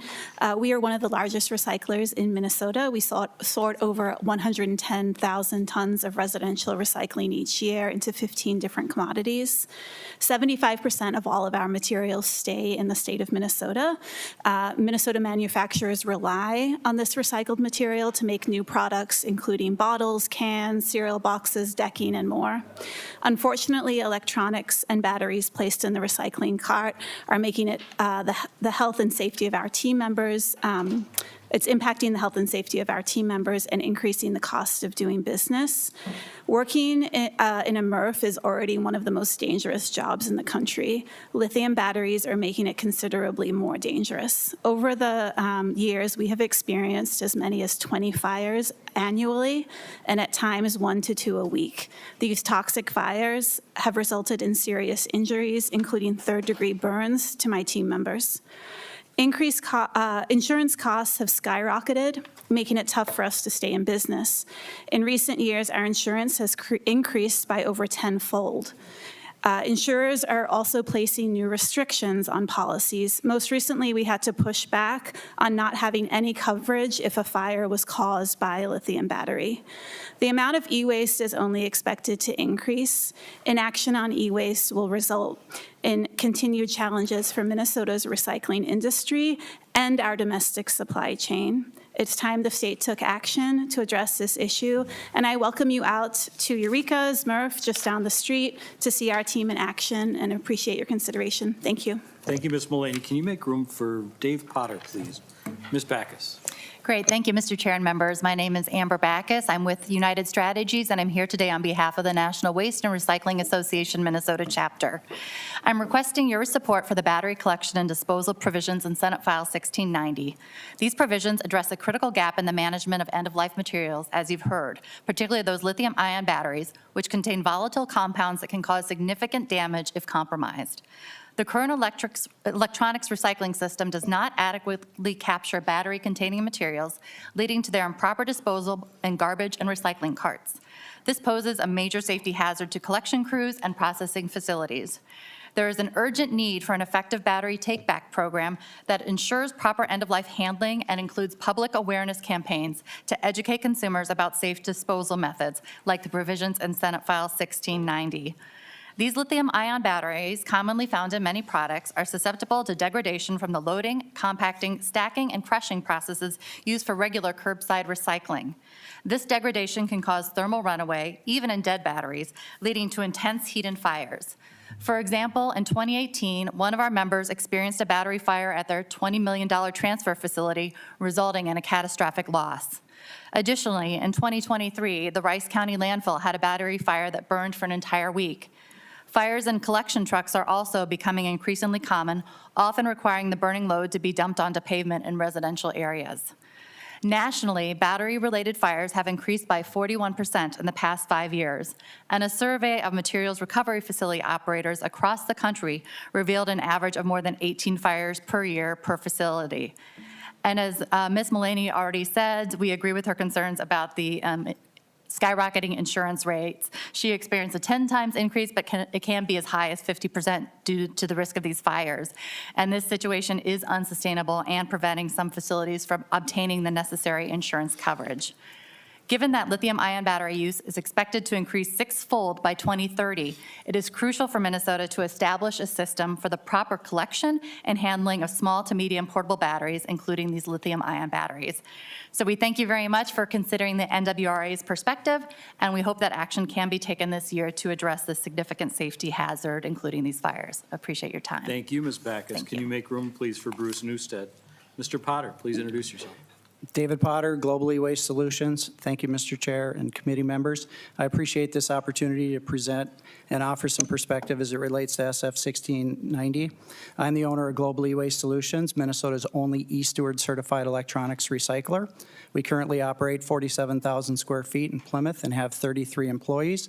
On average, we get 10 to 15 calls on a weekly basis asking if we can accept electronics from the public, which we currently are not accepting. We do plan to launch a new program starting public collections in June of this year, which will result in 3 immediate jobs being added. Global E-Waste Solutions is a founding member of the eStewards Advanced Plus program, which employs adults with disabilities, and we have partnered with the Wayzata schools to create jobs for young adults with high-performing autism, and we have had as many as 5 people working in our facility with disabilities. We see this expanding as a result of 1690.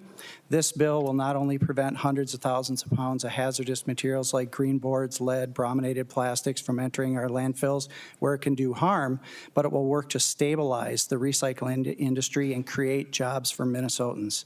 We estimate that if this bill passes, we will further expand our employment base by hiring an additional 4 people to receive, sort, test, and resell devices. This bill will also help to recover significant amounts of precious metal like gold, silver, copper, palladium, platinum, lithium, lead, aluminum, steel from being lost forever in landfills. As a collector and a processor, I can factually state that 1690 will result in Global E-Waste hiring 7 new full-time positions, and we estimate to collect 43,200 pounds the first year alone. Recovering minerals is so important, and I sometimes wonder why we emphasize glass and plastic recovery over that of gold and silver. SF 1690 will make us less dependent on foreign nations and create jobs. It will strengthen Minnesota's recycling industry with additional volumes, which means more revenue for the state of Minnesota. Easier access to drop-off locations means no expense for the taxpayer and acts as a reward for them choosing to responsibly recycle. Thank you. Thank you, Mr. Potter. Can you make room for Tony Quillis? Welcome to the committee, Mr. Newstead. Go ahead. Thank you, Chair Klein and members of the committee. I appreciate the opportunity to testify today on Senate File 1690. I'm Bruce Newstead, President of Minnesota Retailers. We work with about 1,200 storefronts across Minnesota, from local shops to national retailers. We care deeply about keeping Minnesota strong, the retail economy competitive, and being aligned with the needs of our communities that we serve.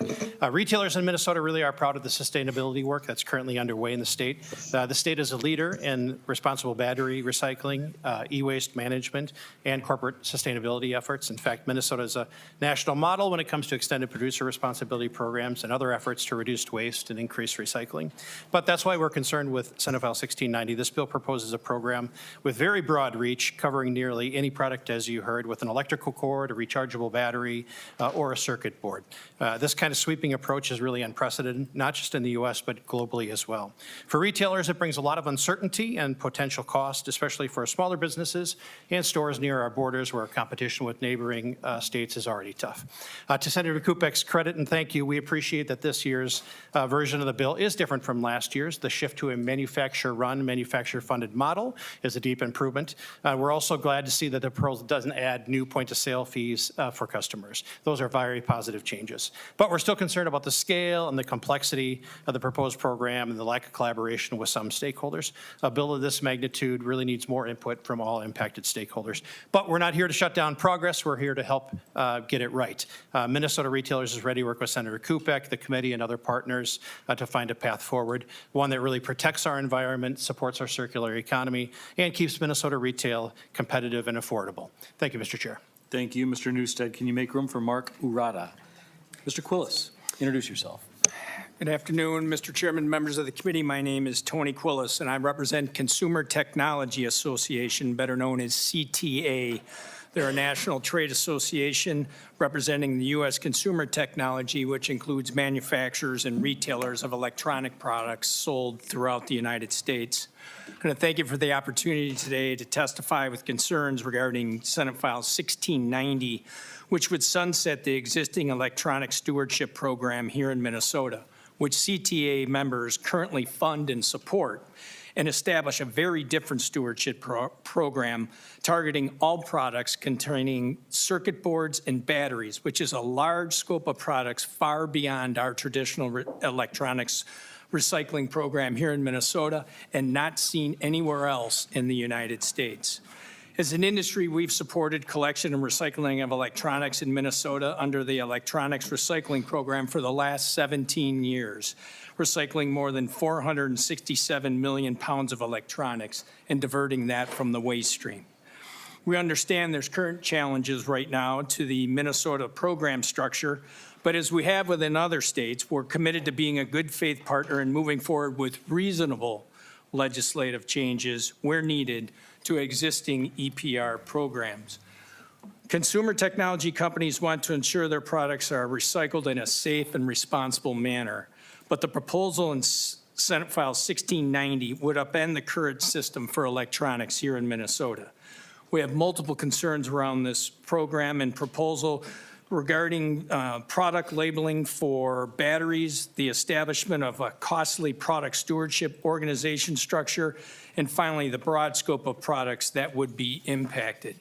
Mr. Chairman, we're committed to being an active stakeholder in dialogue around reform of the existing statutes, but this bill goes far beyond addressing the challenges with the existing program here in Minnesota. Thank you, Mr. Chairman. Thank you, Mr. Quillis. Can you make room, please, for Tim Dunn? Mr. Urata, please introduce yourself and go ahead. Thank you, Mr. Chairman. My name is Mark Urata, and I am Director of State Government Affairs for the National Electrical Manufacturers Association. NEMA is a 100-year-old organization that represents over 300 leading manufacturers of electrical technologies with over 50 product lines, including batteries, lighting, grid, EV products, cybersecurity, and much more. Our products touch numerous aspects of consumers' lives every day. And we share the concerns raised by the Consumer Technology Association. Senate File 1690 is overly broad. It would capture products we believe like dimmers, thermostats, motorized shades, EV chargers, and much, much more. There is not a mature recycling infrastructure nor an RPO experience managing all these at the end of life. Such programs as this one proposed will end up adding costs without the environmental benefits on the back end. If not properly defined, it would scope in products with anything with a plug, circuit board, or batteries. I haven't had a chance to engross the amendment, so I hope that this is all accurate for what is on the table now. So we do oppose the broad language. When done properly, the recycling programs will maximize the environmental and social benefits at the lowest cost. This type of approach is one that NEMA heartily supports. So, Mr. Chairman, thank you for your time and attention, and I do have one question for the committee. Being a former legislator here myself, you have set committee deadlines for policy committees, which is Friday to be out of both bodies. So I'm rather curious, with absolutely no movement happening in the House, why are we here today? Well, Mr. Dunn, as you'll know, we don't acknowledge what is going on in the other body. Mr. Dunn, please introduce yourself and proceed. Yes. Chair Klein, members of the committee, thank you for the opportunity to provide comments on Senate File 1690 relating to electronic waste recycling. My name is Tim Dunn. I'm Head of Environmental Sustainability and Compliance at Best Buy.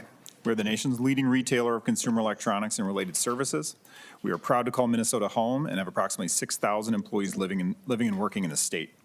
We have 950 retail locations across the country, including 19 here in Minnesota.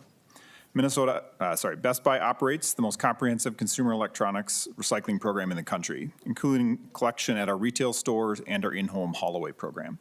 In 2023, we voluntarily collected and recycled 170 million pounds of electronics and appliances across the country.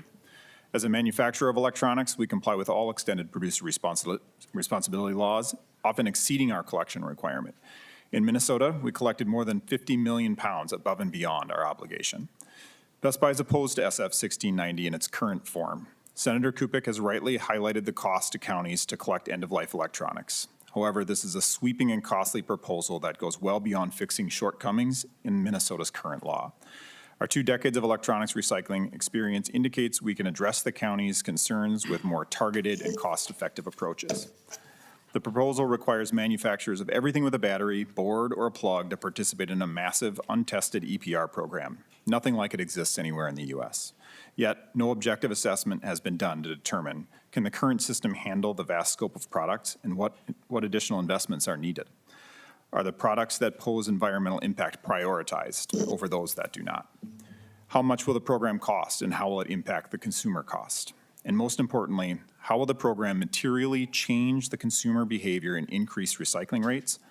Other states have shown that consumer awareness is the single most important factor in recycling success. Moreover, no meaningful stakeholder process has taken place against this bill, SF 1690. Most impacted stakeholders were not consulted. In contrast, other states set clear stakeholder engagement schedules for such significant policy changes, Oregon and Wisconsin, to name 2. To be clear, Best Buy remains committed to working with Senator Kupec and counties to improve Minnesota's e-waste program. Best practices from other states demonstrate that a targeted approach is the best way to effectively and efficiently do that. We remain ready to engage in that conversation. Thank you, Mr. Chairman and members of the committee. Thank you, Mr. Dunn. Can you make room for Jesse McCardle? Mr. Morley, introduce yourself and go ahead. Thank you. Chairman Klein, Senator Kupec, and members of the committee. My name is Andrew Morley, and I'm with the Minnesota Chamber of Commerce. Our membership includes more than 6,300 businesses from every industry across the state, along with their over 500,000 employees. Thank you for the opportunity to again provide input on SF 1690, legislation that creates a new electronic waste recycling program in Minnesota. The Chamber welcomes the conversation on how to better deal with electronic waste, but remains opposed to the legislation. For almost 2 decades, Minnesota has operated a successful electronics recycling program. 93% of Minnesotans are within 15 miles of an e-waste collection site, and e-waste comprises only about 2% of our waste stream. Chamber members participate at every level of our recycling infrastructure and were instrumental in Minnesota leading the nation in recycling rates. SF 1690 sunsets the current successful program and replaces it with a producer responsibility program that levies costs on manufacturers and importers of electronics. It's another business mandate that covers virtually everything with a plug, circuit board, or battery. Meanwhile, last session, Minnesota became the 5th state to pass an extended producer responsibility law for paper and packaging. SF 1690 would layer a new and undetermined fee with system change requirements for statewide collection of e-waste, making Minnesota the first program nationwide of this scope and size. Because this would be a first-in-the-nation system, only Minnesota will be levying this tax, making our state an outlier once again. We at the Chamber seek to be part of the solution, and we make a strong business case for recycling. Not only does recycling create value from waste streams and stewards our environment, but helps to alleviate burdens on local governments. Minnesota businesses, consumers, and families have said clearly that costs matter. Adding additional fees and regulations, including those that will be passed on to the consumer by SF 1690, detract from the success we've seen and contribute to rising costs in Minnesota. Thank you, and I look forward to any questions. Thank you, sir. Mr. McCardle, please introduce yourself. Thank you, Mr. Chair and members of the committee. My name is Jesse McCardle, and I serve as the Senior Manager of Government Relations for the National Marine Manufacturers Association, or NMMA. NMMA is the leading trade association for the recreational boating industry in North America. Our member companies collectively produce more than 80% of the boats, engines, trailers, accessory, and gears used by boaters and anglers in the U.S. and Canada. Thank you for the opportunity to speak today. I'm here to express our opposition to SF 1690 as currently written. Under SF 1690, our small marine businesses would be required to invest in new systems, infrastructure, and compliance measures to meet the bill's provisions. For example, our members would face the burden of managing and disposing of these covered products at designated collection sites or recycling facilities, which would increase operational costs and also create significant logistical challenges for our smaller members who are oftentimes located in rural areas of Minnesota where many of these facilities may not be easily accessible. In addition, the bill's new labeling requirements and ban on certain mercury-containing batteries would disrupt the supply of critical components for marine products, leading to higher costs and potential delays in sourcing compliant parts. Since Minnesotans rely on products that meet rigorous safety and performance standards, these disruptions would make it harder for our member companies to operate and fulfill customer needs. One last final concern we have is with the potential impact on the availability and affordability of critical navigation equipment, such as GPS and sonar devices, which are essential for the safe operation of boats on Minnesota's lakes and rivers. These devices help boaters navigate safely, avoid hazards, and account for fluctuating water levels each year. They rely heavily on batteries, circuit boards, and other electrical components, which are vital for their functionality. Given the importance of these tools for safe navigation, any disruption in the supply or affordability of the components they rely on would pose a significant challenge for the marine industry and recreational boaters in our state, particularly those who choose to navigate more remote or challenging waterways. So in conclusion, would just like to thank Senator Kupec for the amendment. We certainly appreciate it and look forward to continuing to work together to find a more targeted and balanced solution that supports both environmental stewardship and the economic health of our local marine businesses. Thank you for your time. Thank you, sir. Thank you to all the testifiers. The plan for this bill, it is not ready for a vote in this committee today. We will be laying it over. What I'd like to do is adopt the A4 amendment, which Senator Kupec has worked on with stakeholders. Get about 5 to 10 minutes of commentary from the committee if you're willing to stick around, and then it's important that we move to the next bill. So Senator Seeberger offers the A4 amendment. All those in favor say aye. Aye. Opposed? A4 is adopted. Members, questions or comments on the bill as amended? Senator Rasmussen. Thank you, Mr. Chair, and I do appreciate all the testifiers who came and talked on this bill. And Senator Kupec, I do appreciate some of the work that's reflected in the A4. I just at this time I'm still have concerns around what this bill could mean for consumers and what it could also mean for Minnesota's marine industry in particular. Especially the comments on this bill not just impacting manufacturers but also impacting dealers and representing a good chunk of Minnesota Lakes country, and some boat manufacturers in the area I represent just have concerns around what this could mean for costs for them and consumers and compliance. I think we also heard today from a lot of folks who expressed concerns that they are taking active steps to improve recycling and making sure that consumers know about this. And I think one of the key gaps that I see in the system is really around consumer awareness of what can and cannot go to a landfill, where there might be locations to drop off the items that would be contained in this bill. And so I guess I would be more interested in supporting a consumer education effort than what this is effectively a requirement and a tax that I think will ultimately get paid for by consumers. But I appreciate the conversation today, and I'm glad we're going to continue the conversation. Senator Fretz. Thank you, Mr. Chair, and thank you, Senator Kupec. I tend to agree that I think we've got some work to do here, but I want to offer a couple thoughts to those advocates, both for and against. This topic is not going to go away. We are not going to find one morning that we don't have any more e-waste. We're going to have to do something. And Senator Kupec, I don't think we should shy away from Minnesota being a leader. I think the idea that other states haven't done it yet doesn't deter us. I am persuaded, though, Mr. Chair, by the idea that we need a little more work here. And you want to have our stakeholders come forward and at least be neutral. In my opinion, we have hardworking Minnesotans, stakeholders here, and there's too many in opposition for us to move ahead. So you have my pledge, Senator Kupec, to join you in this. Not afraid of Minnesota being a leader. Let's see what we can get done. It will not be long before the question is not how can we make a major change in e-waste, but how can we not?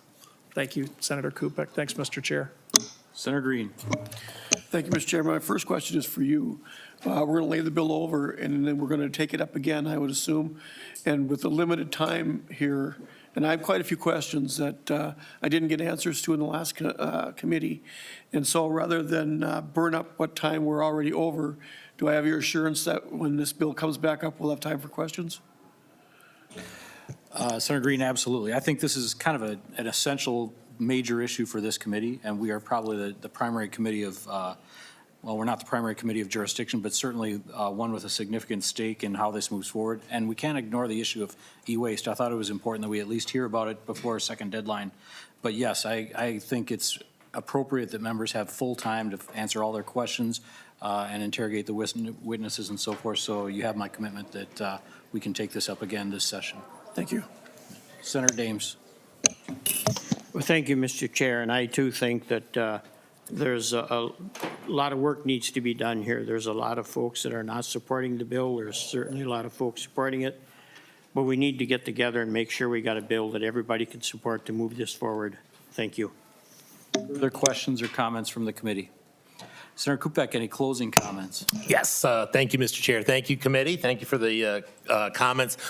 Just to address a couple of things here. Senator Rasmussen, I'll give credit to the Marine people here. They're meeting with me later this week, so we'll have more conversations with them. I think one of the other problems with this is it's a very much a patchwork right now across the state of Minnesota. Some counties take this, some counties take that. There aren't uniform places to do that. So in some ways, you know, it's a kind of a county by county educational phase, because as a state, if we come out and say, you know, this is it, it may not actually apply to where you live. So I think that's some of it. And I will say also stakeholder wise, some of the stakeholders that have come up here today I've met with, other ones have just not. And my office is always open. So if you really are truly committed to having a conversation about this, I am welcome to do that. I'm also welcome either Senator Green, Senator Dames, anybody who is on this committee, if you'd like to meet offline and have discussions about that, I am more than happy to do that as well and save some of your committee time possibly, Mr. Chair. Thank you, Senator Kupec. Senate File 1690 as amended is laid over.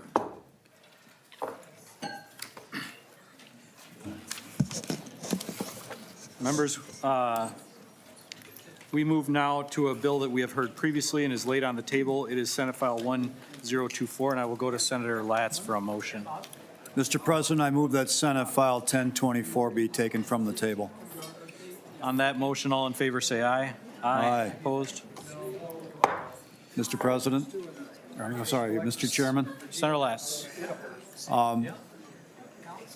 This relates to reinsurance in the MNsure program. I twice voted no on this bill because I strongly believe that we need to take very serious and proactive steps toward reducing health care costs, which is in the long term the best way to address health insurance premiums. Nevertheless, I've given this a lot of thought and had a lot of review of this particular proposal, and I don't see that we're going to be able to make progress on any specific health care cost reduction initiatives in the next 5 or 6 weeks of this legislative session. But I do feel that we need to have a very serious reevaluation of how we approach the reinsurance market. And I think the proposal that we have before us needs to be visibly on the table and in the middle of those discussions. So at this point, I'm going to be changing my position to move this forward so that we can have some serious alternatives as we work our way through this issue of insurance premiums in this niche of the market. Further committee discussion on the bill, Senator Rasmussen. Thank you, Mr. Chair. I did have one question for the bill author, Senator Wiklund. You know, I'm looking at the fiscal note of this. Does the target that Senator Wiklund have for her committee here in the Senate, would it accommodate the passage of this bill? Mr. No, Chair, Senator Mr. Chair, Senator Rasmussen, that's yet to be determined. We're working on our bill, and it would have to be something that we, you know, carried in our budget. There isn't a separate target for reinsurance, if that's your question. Senator Rasmussen. Thank you, Mr. Chair. An additional follow-up for Senator Wiklund. You know, one of the concerns that we had when this bill was before the committee before is that there's this gap. We effectively, the bill gets rid of reinsurance, and what we have in the fiscal note, I believe, and I'm and Senator Wiklund should correct me if I'm wrong, it'd be until 2027, plan year 2027, before this program would begin. And so I just wonder, Mr. Chair, if we have an amendment here today that fixes that gap, or would that gap just persist with reinsurance ending and this program, even if we were able to find the money for it to be able to get it stood up? Senator Wiklund. Mr. Chair, Senator Rasmussen, that is yet to be determined, and we will be continuing to work on the bill, and that's part of the reason that we want to move it out of this committee and through the Judiciary Committee that it needs to be heard in, and back to the Health and Human Services Committee, and that's where we will, make sure that all of the details are resolved, and Senator Dames' Senate File 333 is also in Health and Human Services right now. Senator Rasmussen. Thank you, Mr. Chair, and I would just urge members to not support having this bill leave committee today for a couple reasons. One is that the bill doesn't work, right? There's a key gap where we have reinsurance ending before this program will get stood up, and I think if we have those issues to resolve, we should do it here in this committee before sending it out. And second, just given the nature of the legislature this year, proposals are going to have bipartisan support if they have a chance of getting done. And the reinsurance proposal that Senator Dames has put forth has bipartisan support. It's had bipartisan votes in committees. And I think instead of looking at alternatives that aren't realistic in this situation, that aren't going to become law by the end of this year, we should focus on programs that could actually help reduce the cost of insurance for Minnesotans and have a chance of passing. So I would urge members to not support sending the bill out of committee today. Thank you, Mr. Chair. Senator Green. Roll call requested and granted. Senator Dames. Any further questions or comments from the committee? Seeing none, the clerk will take the roll on the motion. The questions on the motion of Senator Latz that Senate File 1024 as amended be recommended to pass and referred to the Committee on Judiciary and Public Safety. Clerk will take the roll. Chair Klein? Yes. Vice Chair Seeberger? Yes. Lead Dames? No. Senator Duckworth? No. Senator Frentz? Yes. Senator Green? No. Senator Howe? Nay. Senator Latz? Yes. Senator Rasmussen? No. Senator Rest? Yes. Senator Wiklund? Yes.